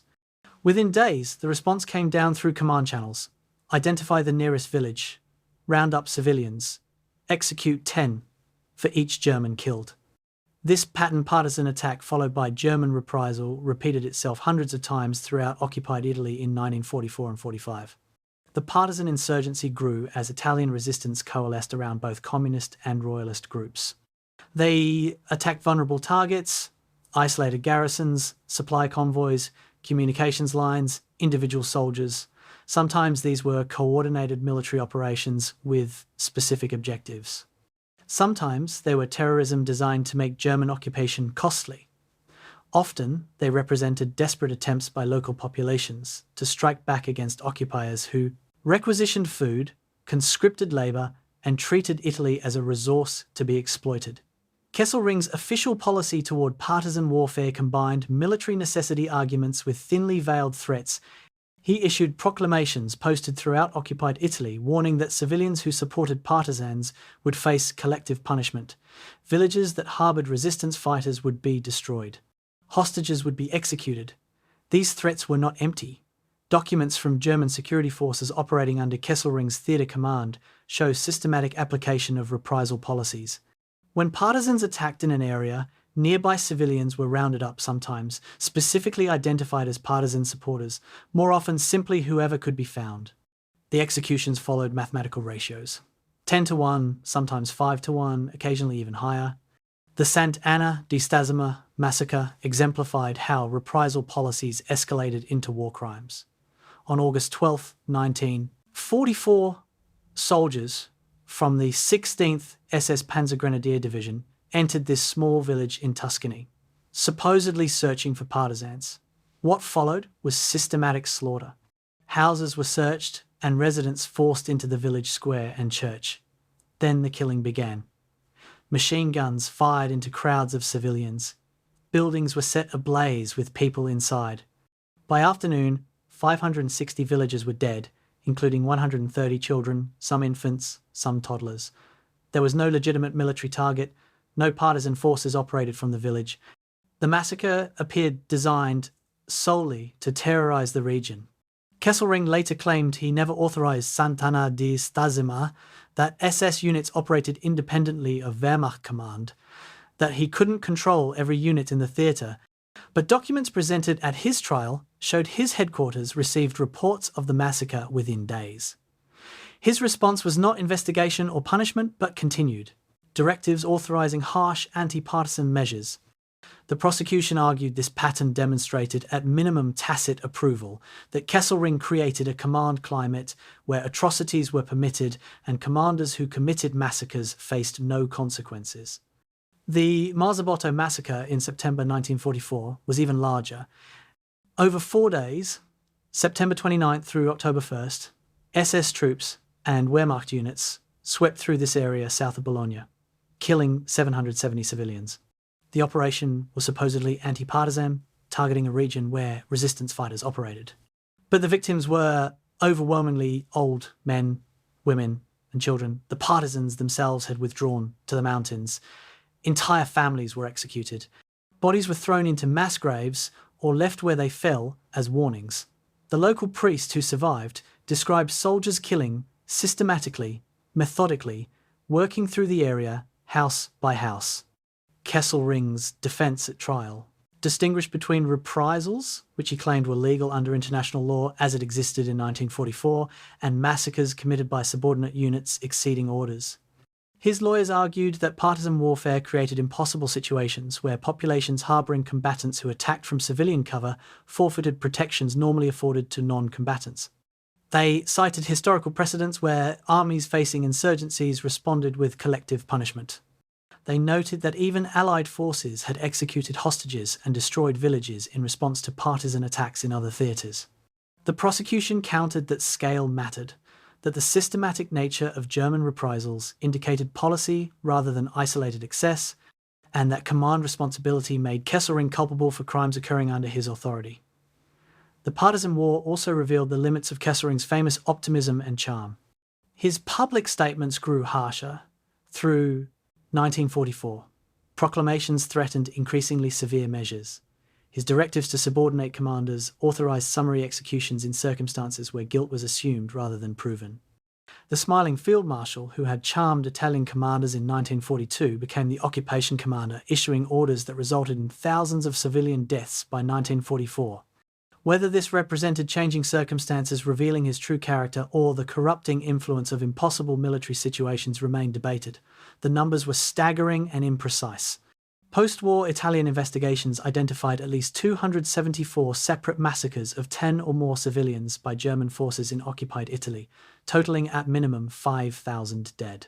Other estimates ran much higher, 15,000 or more, when smaller incidents were included. Not all these atrocities occurred under Kesselring's command. Italy was divided into multiple occupation zones with different commanders, but the largest, most systematic massacres occurred in his theatre in areas where his directives governed German responses to partisan activity. Kesselring's awareness of these crimes was not seriously in doubt. Massacre sites were often near German positions or supply routes. Reports circulated through military channels. Luftwaffe personnel, his own service branch, occasionally observed or even participated in anti-partisan operations. His headquarters issued directives and received reports about security operations throughout the theatre. The question at trial was whether this awareness created legal responsibility, whether a commander who issued general authorization for reprisals bore guilt for subordinates who interpreted those authorizations as permission for atrocities. The partisan war also highlighted an uncomfortable reality about resistance warfare generally. Partisans operating from civilian populations inevitably placed those populations at risk. German reprisals, however disproportionate and criminal, weren't occurring in a vacuum. They followed attacks that partisans knew would trigger responses against civilians. This created moral complexity that neither side wanted to acknowledge. Partisans saw themselves as patriots fighting occupation. Germans saw themselves as soldiers dealing with terrorists. Civilians were trapped between dying in numbers that exceeded partisan and German casualties combined. By late 1944, as Kesselring prepared the Gothic Line defences, the partisan war had become part of the strategic landscape. German units advancing or withdrawing had to guard against ambush. Supply convoys required escorts. Rear area security consumed troops needed at the front. The Italian resistance never posed an existential threat to German control, but it created continuous friction, cumulative casualties, and a pervasive atmosphere of mutual atrocity. Kesselring's response, authorising harsh reprisals while maintaining he couldn't control every subordinate, satisfied neither military effectiveness nor moral responsibility. It was, instead, a middle position that combined the worst of both approaches, creating conditions for atrocities while providing legal cover for commanders. This failure of moral clarity would ultimately cost him his freedom when he faced trial for the consequences of policies he'd authorised and atrocities he'd enabled. June 1944. Northern Apennine Mountains. Kesselring stood on a muddy mountainside 900 metres above sea level, looking across ridges that stretched to the horizon. This would be his last great defensive position in Italy, the Gothic Line, the Gottenstellung, a fortification system designed to hold Allied armies indefinitely on terrain that favoured defenders absolutely. Behind him, German engineers were already working, transforming natural obstacles into military fortresses, machine gun nests carved into rock, anti-tank guns positioned to cover the few passable roads, artillery observation posts with fields of fire extending for miles, mines by the thousands buried in approaches. wire-strung across ravines. Kesselring had learned defensive warfare through hard experience at the Gustav Line. Here he would apply those lessons perfectly. The Gothic line stretched 200 miles across northern Italy from coast to coast, following the northern Apennine mountain chain. This wasn't a single trench system but a defensive zone 10 miles deep in places, utilizing every advantage of mountainous terrain. Rivers flowing through narrow valleys became tank obstacles. Ridges became fire positions. Villages became strong points. The Italian labourers doing the construction work, over 15,000 conscripted civilians, alongside German engineers, built 2,376 machine gun positions, 479 anti-tank guns emplacements, 120,000 metres of wire entanglements. Every position had overhead cover against artillery and air attack. Every approach was mined and pre-registered for artillery fire. Kesselring's defensive doctrine by this point had been refined through a year of continuous combat. The principle was defense in depth, no single line that if broken meant collapse, but multiple positions where troops could fall back while maintaining cohesion. Forward positions were lightly held, designed to delay and disrupt rather than stop attacks. Main defensive positions sat on reverse slopes where Allied artillery couldn't directly observe them.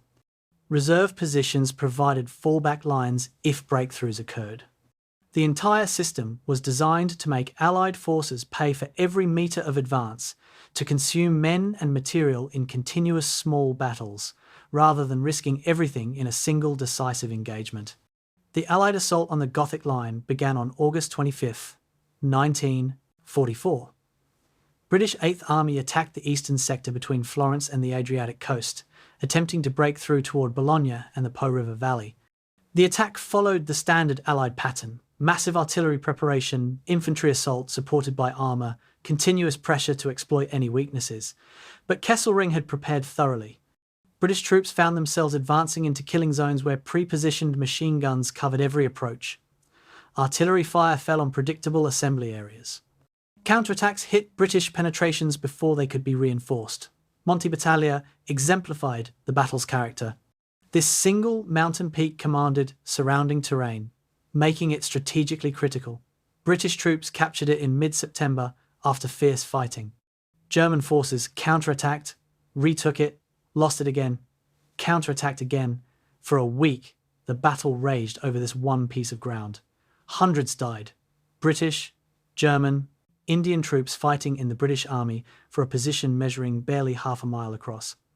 When the battle finally moved elsewhere, Monte Battaglia remained in Allied hands, but the cost had been extraordinary. And there were dozens of similar positions throughout the Gothic line, each requiring similar sacrifices to capture. The autumn rains began in October, transforming the campaign from difficult to nightmarish. Dirt roads became rivers of mud. Vehicles bogged down. Tanks couldn't maneuver off-roads without sinking. Artillery shells disappeared into mud rather than creating effective fragmentation. Troops lived in waterlogged positions where trench foot disabled more men than combat. Kesselring had calculated on this. His defensive positions were better drained, more permanent, supplied through networks that didn't depend on exposed mountain roads. The weather became his ally, slowing Allied advances to a crawl measured in hundreds of yards per day rather than miles. By December 1944, the Allied offensive had stalled. British forces reached within a few miles of Bologna but couldn't take it. American forces in the western sector made similar limited progress. Kesselring's Gothic line had held. The cost was heavy, over 35,000 German casualties, irreplaceable losses of experienced personnel. But Allied casualties were higher, approximately 60,000 killed and wounded, and they had failed to break through into the Po Valley as planned. The Italian campaign would continue into 1945, the war would go on, and Kesselring had achieved his strategic objective of delay. The defensive success had profound implications. Every month German forces held in Italy was a month that troops weren't transferred to France or the Eastern Front. Allied forces tied down in Italy, 20 divisions by late 1944, were divisions not available for other theatres. From Berlin's perspective, Kesselring was performing exactly as required, holding maximum Allied strength with minimum German forces. From the Italian perspective, the continued fighting meant continued suffering, more cities bombed, more villages destroyed, more civilians killed by mines or caught in crossfire. Kesselring's personal command style during this period reflected growing strain beneath the optimistic facade.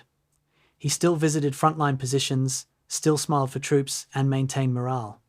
But staff officers noticed increasing fatigue, moments when the smile slipped, and the reality of Germany's deteriorating situation showed through. He knew the war was lost. Intelligence reports made clear that Germany faced overwhelming Allied material superiority. But he continued fighting because surrender meant betraying subordinates, meant personally accepting defeat, meant abandoning the only identity he'd known since 1904 when he'd first joined the Kaiser's army. The winter of 1944 to 45 on the Gothic Line was miserable for both sides.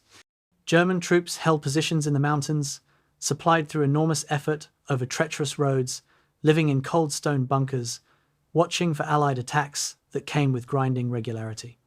Allied troops occupied equally miserable positions on exposed slopes, enduring German artillery and sniper fire, preparing for the spring offensive everyone knew was coming.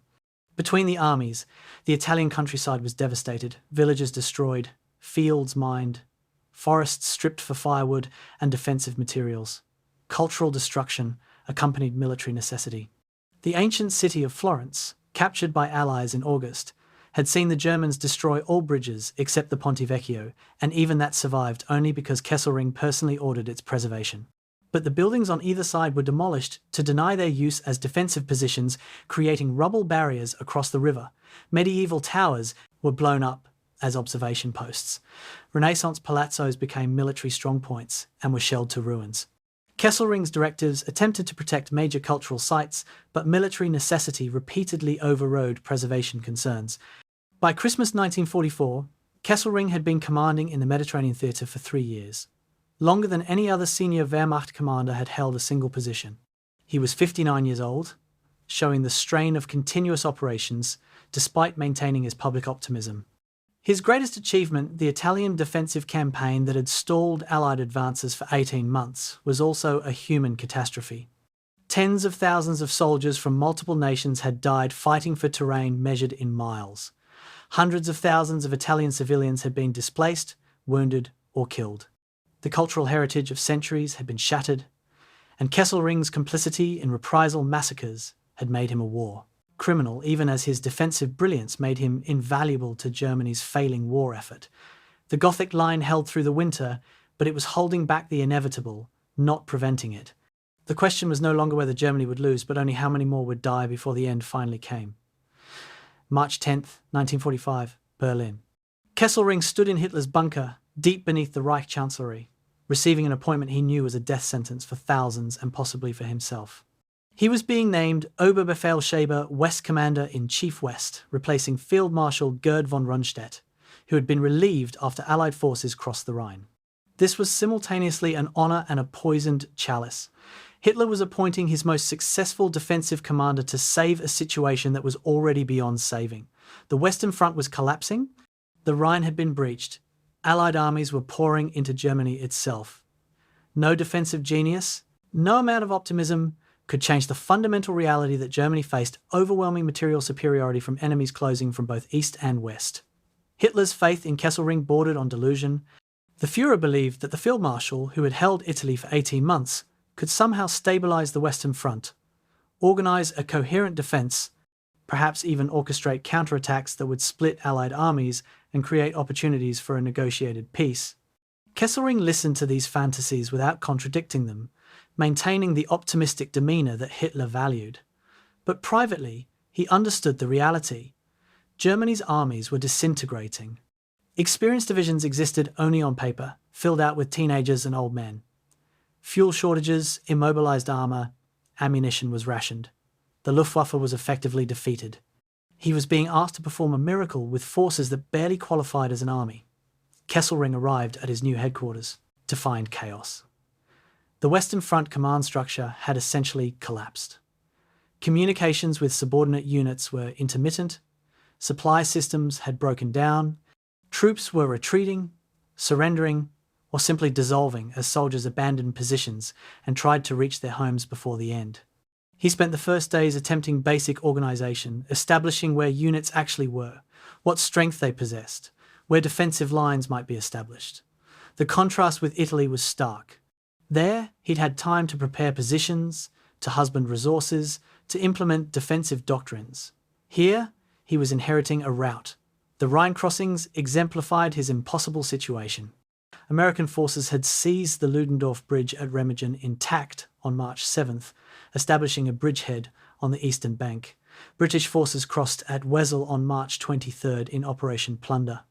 By the time Kesselring took command, Allied forces had multiple bridgeheads expanding rapidly. His orders were to eliminate these bridgeheads, throw Allied forces back across the Rhine, restore the river as a defensive barrier. The reality was that he lacked the forces, fuel, and ammunition to mount serious counterattacks. The orders he issued were for defensive positioning designed to delay rather than stop Allied advances. The Ruhr encirclement demonstrated the complete breakdown of German defensive capabilities. By late March, American forces had penetrated deep into western Germany, encircling Army Group B over 325,000 German troops in the Ruhr industrial region. Kesselring received orders to break the encirclement, to relieve the trapped forces. He attempted to organize relief attacks but lacked mobile reserves or adequate fuel to execute meaningful operations. On April 18th, the Ruhr pocket surrendered, the largest single German capitulation of the war. Kesselring had been Commander-in-Chief West for 39 days and had presided over the loss of an entire army group. His daily situation briefings became exercises in managing Hitler's expectations and protecting subordinates from suicidal orders. The Führer demanded counterattacks that would require divisions that didn't exist. He prohibited retreats that would have saved trapped forces. He issued orders based on fantasy assessments of German strength. Kesselring navigated these demands by outwardly agreeing while quietly allowing subordinate commanders to make tactical decisions that violated orders when military reality required it. This dance between obedience and pragmatic disobedience characterized Wehrmacht-command relationships throughout the final months of the war. The question of how many lives were lost because Kesselring continued fighting rather than surrendering haunted post-war analysis. Every day the war continued in the West meant deaths, German soldiers fighting hopeless battles, Allied troops killed, taking positions that would be theirs anyway, within weeks. German civilians caught in combat zones or killed by strategic bombing.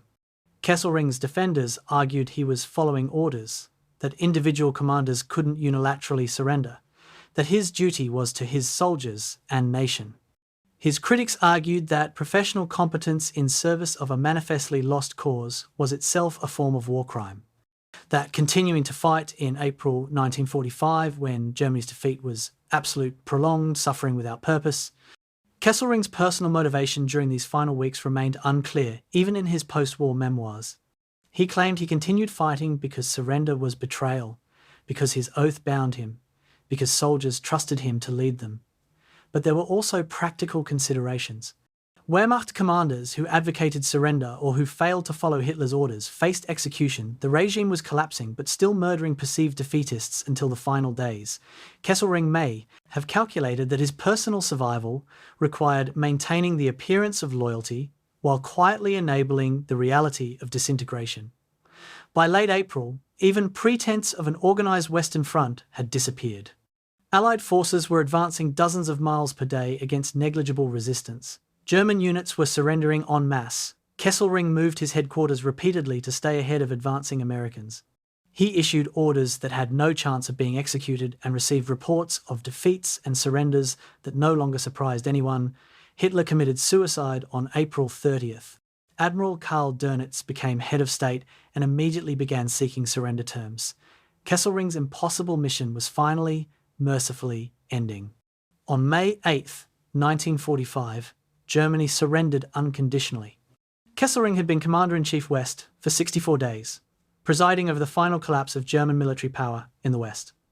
His appointment had achieved nothing meaningful. The outcome would have been the same under any commander, because the outcome was predetermined by overwhelming Allied superiority. But his compliance with orders to continue fighting had cost lives. The exact number was incalculable, thousands certainly, perhaps tens of thousands, counting German soldiers, Allied troops, and German civilians who died in the war's final weeks. Whether those deaths represented dutiful service or criminal prolongation of a lost war would be debated for decades. Kesselring's brief tenure in the West completed his transformation from offensive commander to defensive specialist to overseer of collapse. He had begun the war coordinating triumphant air campaigns in Poland and France. He ended it attempting to manage an army's disintegration. The smile that had been genuine in 1940, maintained through effort in 1944, was absent by May 1945. The optimistic Field Marshal, who had charmed Italians and inspired German troops, now faced the reality that his entire career had been in service of a regime responsible for unprecedented atrocities and a war that had devastated Europe. The question was whether he would accept responsibility for his role in that catastrophe or retreat into the self-justifications that would define his post-war narrative. May 15th, 1945, Saalfelden, Austria. Kesselring stood outside a commandeered hotel in this Alpine town, watching as American soldiers from the 36th Infantry Division established control of the area. Germany had surrendered 1 week earlier, and now came the humiliating process of formally submitting to captivity. Unlike some German commanders who had committed suicide rather than face defeat, including several of Kesselring's colleagues, he had chosen survival. He wore his Field Marshal's uniform, his decorations still pinned to his chest, maintaining military bearing even in surrender. When the American officers arrived to formally take him into custody, Kesselring produced his characteristic smile, extended his hand, and greeted them with courteous professionalism. He was a soldier, surrendering to soldiers, he seemed to be suggesting, not a criminal facing justice. The Americans treated senior German officers with a mixture of curiosity and contempt. Kesselring was valuable. He commanded forces that had resisted Allied advances for years, and debriefing him could provide intelligence about German military capabilities and organisation. But he was also suspected of war crimes. Reports from Italy had mentioned his name in connection with reprisals and massacres. The initial interrogations focused on military matters, German defensive strategies, troop strengths, the effectiveness of Allied bombing. Kesselring answered these questions fully, even enthusiastically, demonstrating professional interest in analysing the campaign he'd just lost. When questions turned to war crimes, his answers became more guarded. The summer of 1945 passed with Kesselring in various POW facilities, moving between interrogation centres as Allied authorities decided what to do with senior Wehrmacht commanders. Some would face trial at Nuremberg for crimes against peace and crimes against humanity, the major war criminals, whose guilt was considered so obvious that international tribunals were warranted. Others would be tried by individual Allied nations for crimes committed in specific territories. A third group would be held indefinitely while evidence was gathered. Kesselring fell into the third category initially. He was clearly important enough to warrant scrutiny, but his specific culpability required investigation. His defence narrative was forming during these months of captivity. Kesselring portrayed himself as a professional soldier who had followed international law, who had fought cleanly against military enemies, who bore no responsibility for Nazi ideology or atrocities. He acknowledged that massacres had occurred in Italy but attributed them to SS units operating independently of Wehrmacht command. He admitted authorising reprisals but claimed they were legal under the laws of war as they existed in 1944.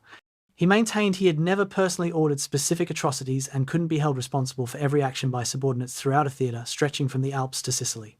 This narrative was carefully constructed, mixing truth, selective memory, and outright denial in ways that would make prosecution difficult. British authorities in Italy were compiling evidence that contradicted Kesselring's self-portrait. Survivors of massacres provided testimony about Wehrmacht involvement, not just SS units.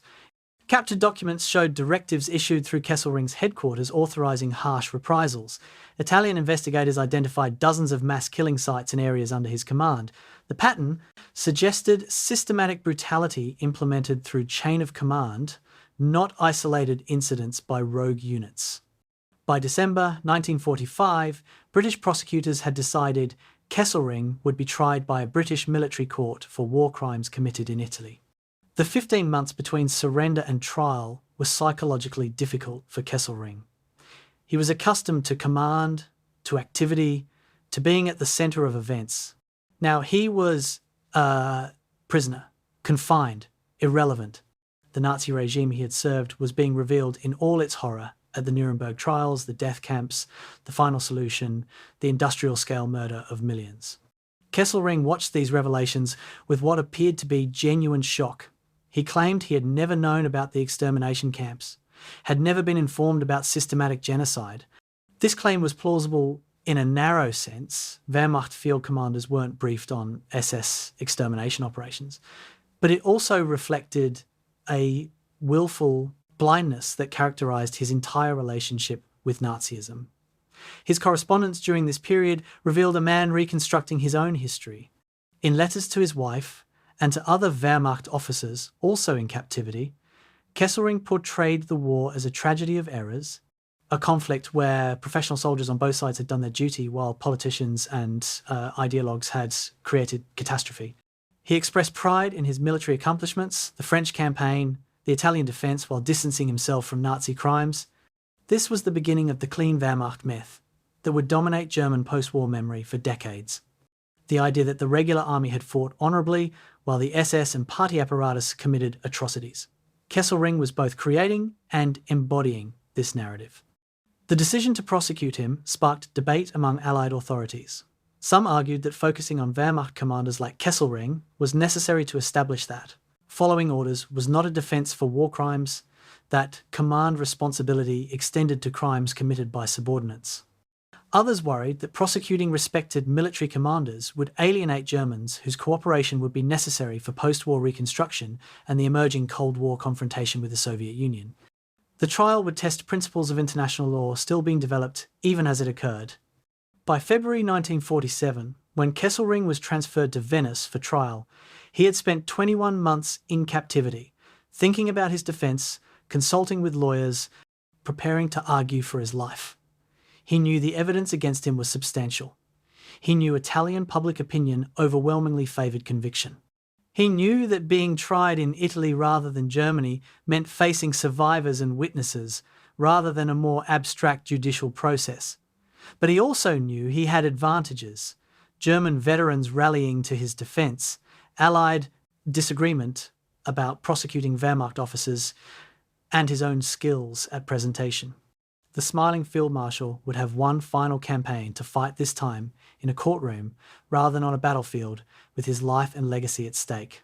The trial would determine not just Kesselring's fate, but broader questions about how international law dealt with command responsibility, how historical memory would treat Wehrmacht officers who claimed they were just soldiers, and whether the distinction between military necessity and war crimes could be maintained when examining the brutal realities of occupation and partisan warfare. Kesselring entered the Venice courtroom in February 1947, believing he could win this final battle. The evidence, testimony, and verdict would determine whether that confidence was justified or whether his characteristic optimism had finally met a judgment it could not overcome.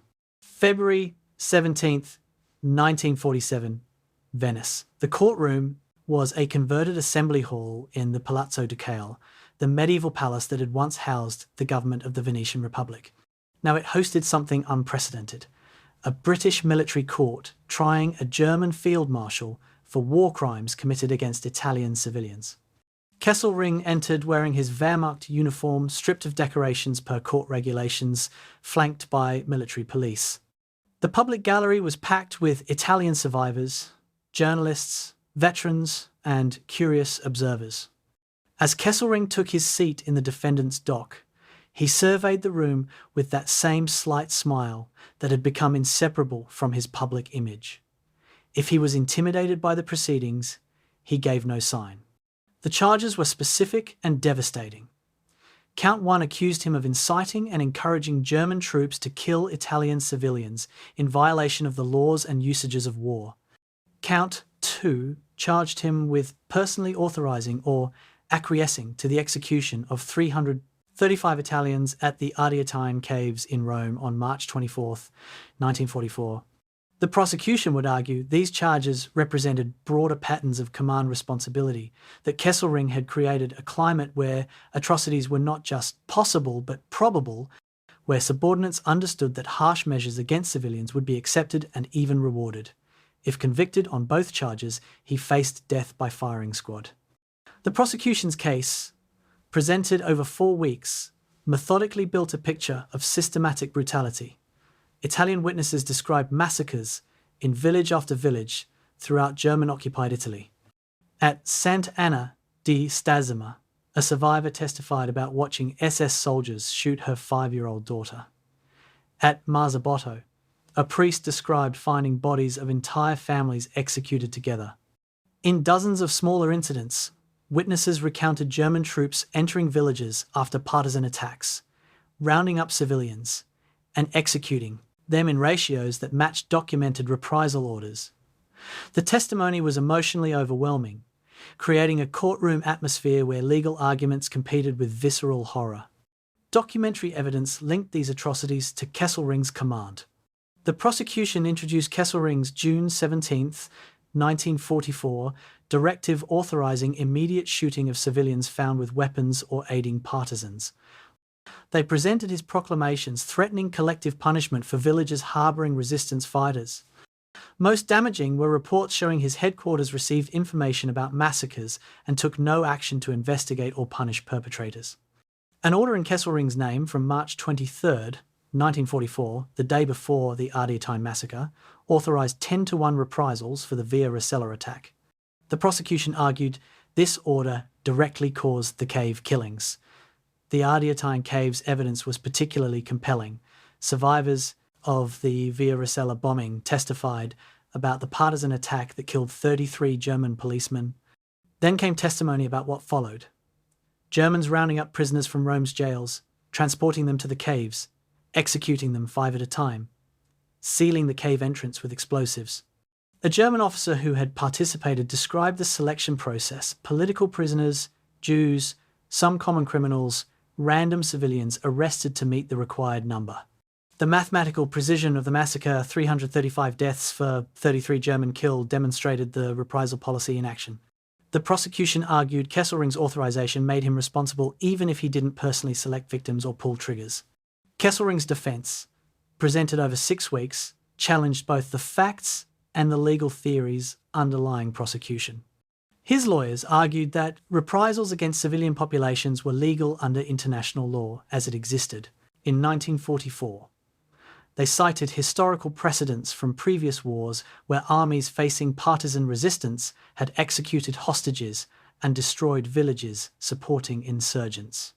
They noted that even Allied forces had authorized reprisals in some circumstances. The defense position was that Kesselring had operated within the accepted legal framework of his time, that applying post-war legal standards retroactively was fundamentally unjust. On the specific charge of the Aviation massacre, Kesselring's defense relied on careful distinctions about his knowledge and intent. He testified that he had authorized a 10-to-1 reprisal in principle but hadn't selected victims, hadn't ordered Jews or random civilians included, hadn't been consulted about the cave location or execution method. He claimed subordinates had exceeded his instructions, that he'd been angry upon learning details afterward, that he would have prevented the massacre if consulted beforehand. The defense argued that command responsibility couldn't extend to every action by every subordinate, that commanders can only be held accountable for what they actually knew and specifically ordered. Character witnesses provided a counter-narrative to the prosecution's portrait of calculated brutality. German veterans testified that Kesselring had been a humane commander who cared for his troops and avoided unnecessary casualties. Some Italian witnesses, though, fewer than the defense hoped, described German officers under Kesselring's command who had protected civilians or warned them before military operations. His defense introduced evidence that he had issued orders protecting cultural sites like Monte Cassino's Abbey and had personally intervened to prevent SS operations on several occasions. The picture that emerged was of a commander trying to maintain military discipline and cultural sensitivity while facing impossible operational circumstances. Kesselring's personal testimony consumed several days. He spoke calmly, in detail, demonstrating extraordinary recall of specific incidents and orders. He portrayed himself as a military professional overwhelmed by partisan warfare that deliberately blurred distinctions between combatants and civilians. He described partisan attacks that killed German soldiers from ambush, partisans who attacked in uniform but then changed into civilian clothes, populations that sheltered resistance fighters and provided intelligence to enemies.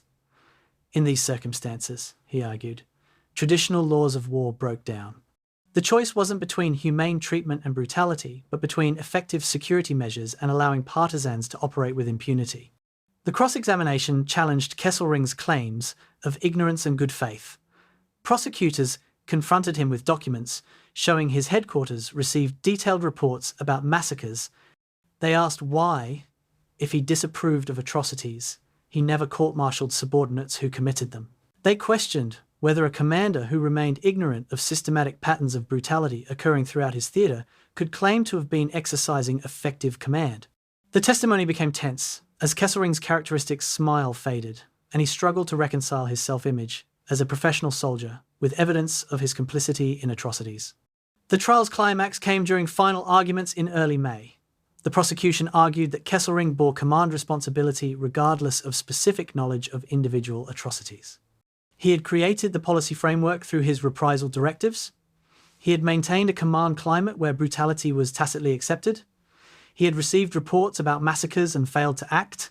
Whether he personally ordered each killing was irrelevant as theatre commander. He was responsible for crimes committed by forces under his authority.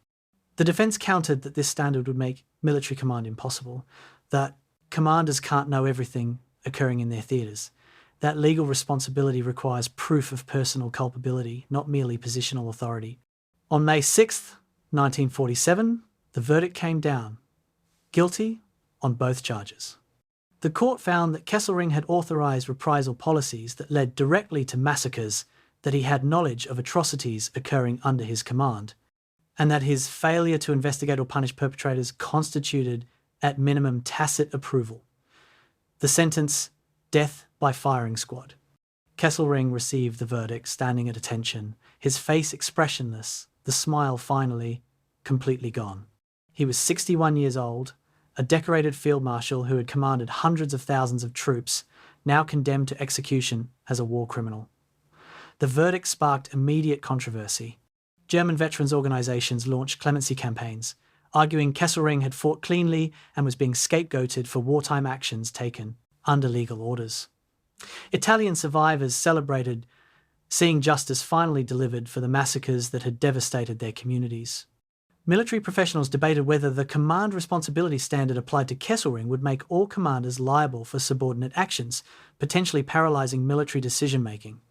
Winston Churchill quietly lobbied for commutation, arguing that Kesselring had been a correct opponent who deserved consideration. The trial had answered some questions about Kesselring's guilt, but raised broader questions about how international law should treat military commanders in morally complex situations where legal orders and war crimes became impossible. To distinguish, July 4th, 1947, British military prison, Italy. Kesselring received news that should have brought relief, but instead created only bitter irony. His death sentence had been commuted to life imprisonment. The announcement came on American Independence Day, a coincidence that seemed almost mocking given that his freedom had just been permanently revoked. The British government, facing pressure from multiple directions, had decided that executing a Wehrmacht Field Marshal for command decisions during wartime set dangerous precedents. Kesselring would live, but he would spend the remainder of his days in prison. Or so the commutation order stated. The reality would prove far different. The clemency campaign had been extraordinary in its scope and intensity. Over 25,000 letters arrived at British government offices, predominantly from German veterans but also from former Italian military officers, British soldiers who had fought against Kesselring, and even some Italian civilians who distinguished between Wehrmacht occupation and SS atrocities. The letters portrayed Kesselring as a soldier's soldier, a commander who had fought cleanly against military enemies, a man whose only crime was following orders in an impossible situation. This narrative ignored or minimised the evidence presented at trial, but it resonated with a post-war Europe increasingly focused on Cold War concerns rather than wartime justice. Political calculations drove the commutation as much as mercy. By late 1947, the Soviet Union was emerging as the West's primary adversary. Germany would be crucial to containing Soviet expansion, which meant West Germany needed to be rebuilt as a potential ally rather than permanently occupied as a defeated enemy. Executing German military leaders complicated this diplomatic pivot. Better to show clemency, to signal that the Western Allies could forgive and move forward, to create conditions where Germans would willingly cooperate with Western defence plans. Kesselring became a beneficiary of geopolitics that had nothing to do with justice or his individual culpability. Life in prison was a dramatic reduction from commanding armies, but Kesselring adapted with characteristic resilience.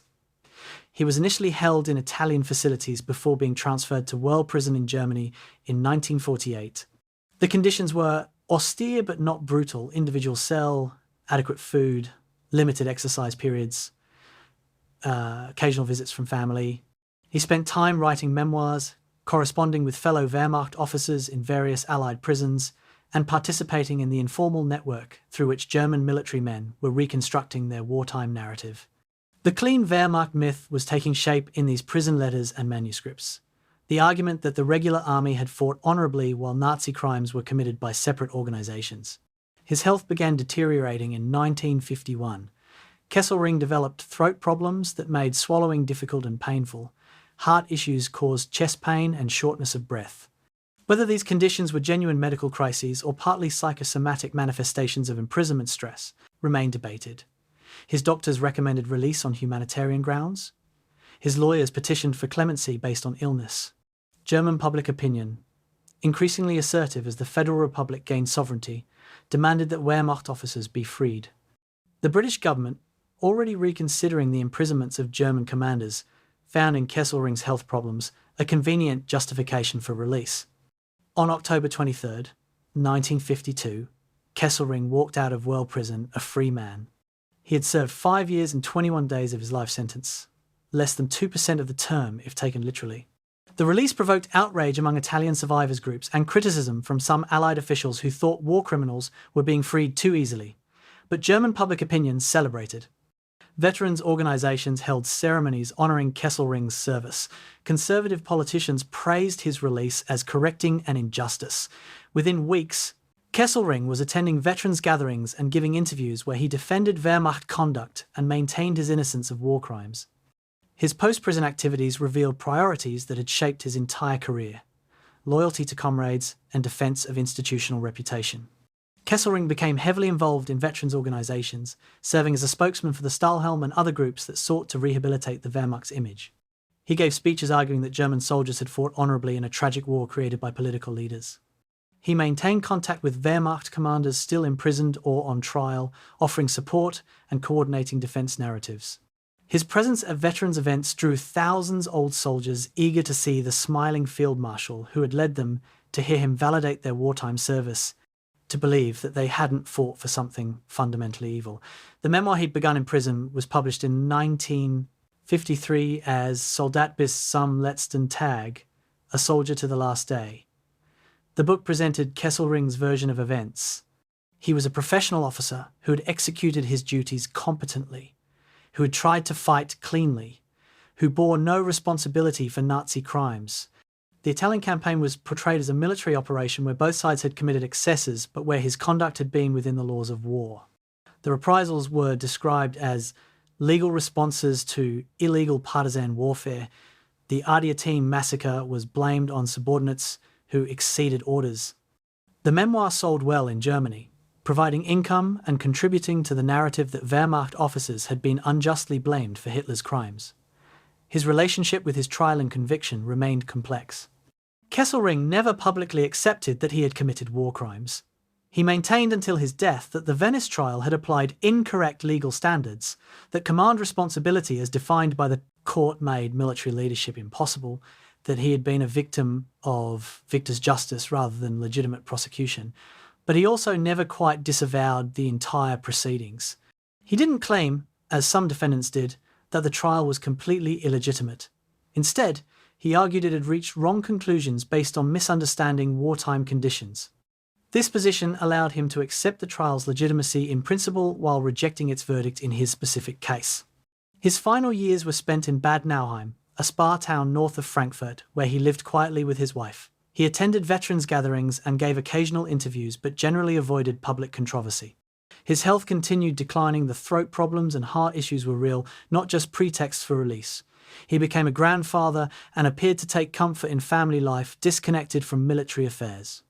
But he never stopped defending the Wehrmacht or acknowledging that perhaps orders should have been questioned, superiors should have been defied, moral lines should have been drawn regardless of military necessity. On July 16th, 1960, Albert Kesselring suffered a massive heart attack and died at age 74. He was buried with military honours in Bad Wiessee, Bavaria, not far from where he'd been born 75 years earlier. Hundreds of veterans attended the funeral, many wearing old uniforms and decorations despite official discouragement. The eulogies praised his military genius, his care for subordinates, his professionalism. They did not mention the Ardeatine Caves or Sant'Anna di Stazzema or Marzabotto or the thousands of Italian civilians killed under his command. The smiling Field Marshal was remembered as his comrades chose to remember him, not as the court had judged him. His death closed a life that embodied the moral contradictions of Wehrmacht service. Kesselring had been genuinely skilled as a commander, particularly in defensive operations, where his organisational genius and tactical creativity had delayed Allied advances far longer than should have been possible. He had maintained better relations with Italian allies than most German officers and had shown some concern for cultural preservation even during military operations.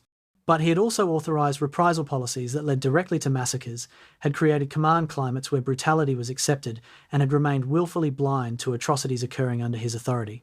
His post-war insistence on innocence revealed an inability or unwillingness to accept moral responsibility for the foreseeable consequences of his orders.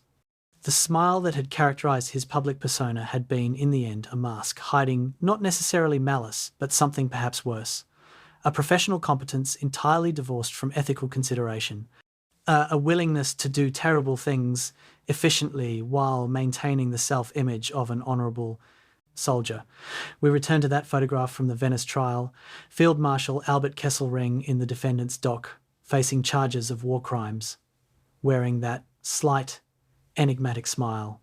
Now, having traced his entire career from Bavarian artillery officer to convicted war criminal to rehabilitated veteran leader to grave, we can ask, what did that smile mean? Was it confidence in his innocence or denial of his guilt? Was it the habitual expression of an optimist who had trained himself never to show doubt, or the mask of a man who couldn't face what he had become? The answer, perhaps, is that it was all of these things simultaneously, that the paradox of the smile reflected the deeper paradoxes of the man. Kesselring embodied contradictions that characterised Wehrmacht leadership generally. He was tactically brilliant but strategically blind, seeing military problems clearly while remaining willfully ignorant of the moral catastrophe he served. His defensive campaigns in Italy demonstrated genuine military genius, the ability to delay far stronger forces through superior use of terrain, careful husbanding of limited resources, and exploitation of enemy caution. Military historians still study his Italian operations as examples of defensive warfare done correctly, but this genius was applied in service of a regime committing industrialized genocide, prolonging a war that was devastating Europe, and implementing occupation policies that murdered thousands of civilians. Competence in service of evil doesn't excuse the service. It makes the competence itself morally compromised. His relationship with the Nazi regime reflected the bargain many Wehrmacht officers made. Kesselring was never an ideological Nazi, he never joined the party, maintained some professional distance from its racial theories, and focused on military rather than political concerns. But this distance was itself a form of complicity. He accepted promotions and commands from a regime whose criminal nature was apparent to anyone willing to see. He implemented orders whose consequences included atrocities, then claimed he couldn't be responsible for how subordinates interpreted his directives. He benefited from a system built on conquest and oppression while maintaining that he was just a soldier doing his duty. This combination of professional service and moral detachment allowed him to participate in great crimes while preserving his self-image as honourable. The command responsibility question that dominated his trial remains contested in military law and ethics. Kesselring argued that commanders can only be held accountable for what they specifically order or directly observe, that extending responsibility to all crimes in a theatre makes leadership impossible. His prosecutors argued that commanders who issue vague directives that predictably lead to atrocities, who create climates where brutality is accepted, and who fail to investigate or punish crimes bear responsibility regardless of specific knowledge. The trial court sided with the prosecution, establishing a precedent that has influenced military law since. But the debate continues about where exactly command responsibility begins and ends, about how much knowledge commanders must have to be culpable, about whether following orders in wartime exempts individuals from moral judgment. The Ardeatine Caves massacre crystallized these questions. The documentary record shows that Kesselring's headquarters authorized the 10-to-1 reprisal that led directly to the killings. Whether he personally ordered the specific massacre or merely created the policy framework that made it inevitable was perhaps legally relevant, but morally less so. 335 people were executed because of a directive chain that included his command. They were shot in the back of the head in caves outside Rome and buried under explosives to hide the evidence.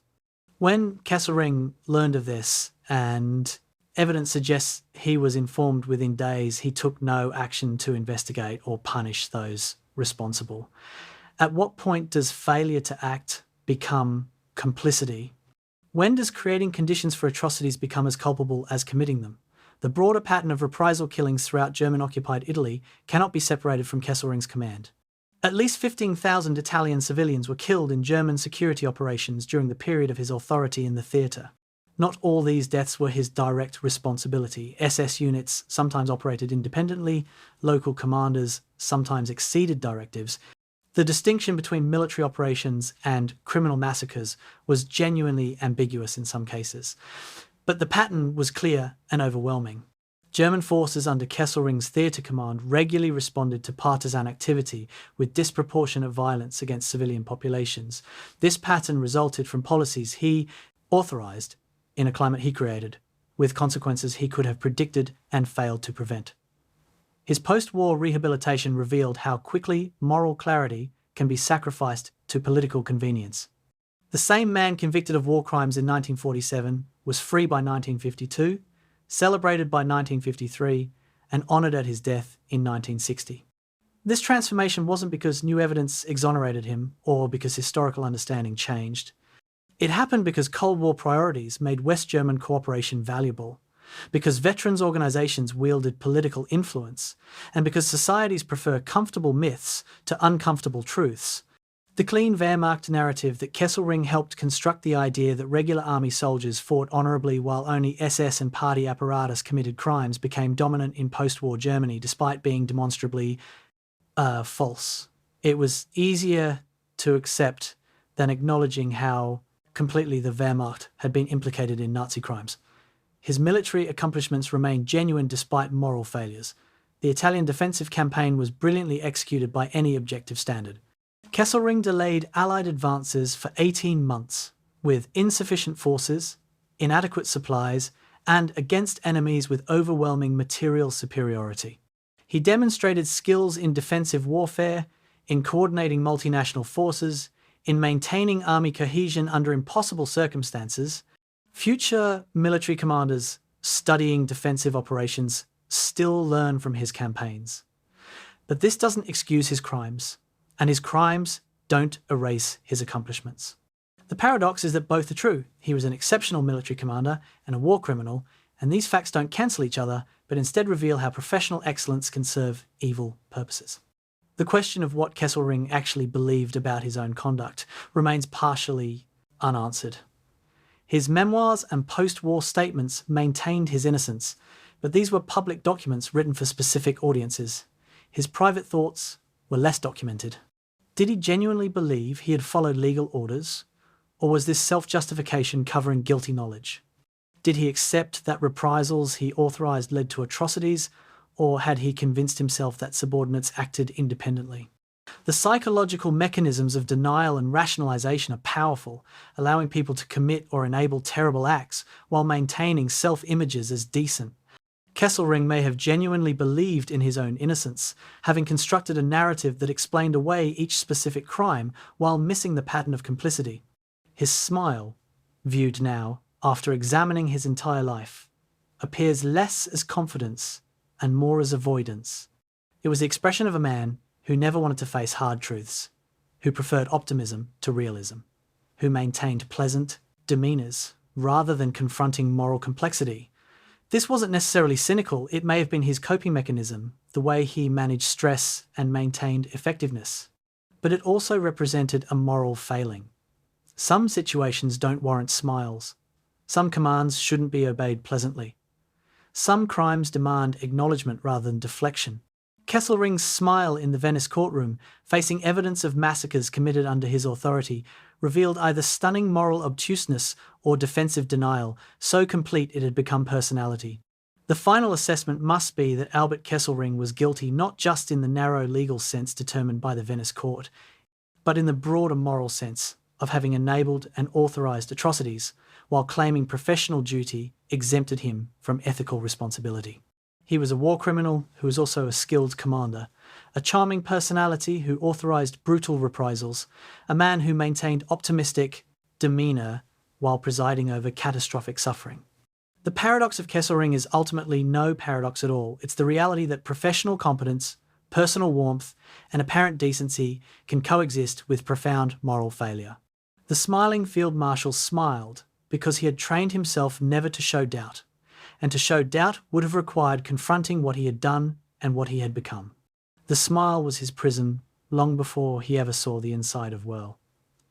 His story warns us that the face of atrocity is often not the snarling fanatic, but the smiling professional, that great crimes are committed not just by ideological zealots, but by competent pragmatists who accept evil as the cost of doing their jobs efficiently.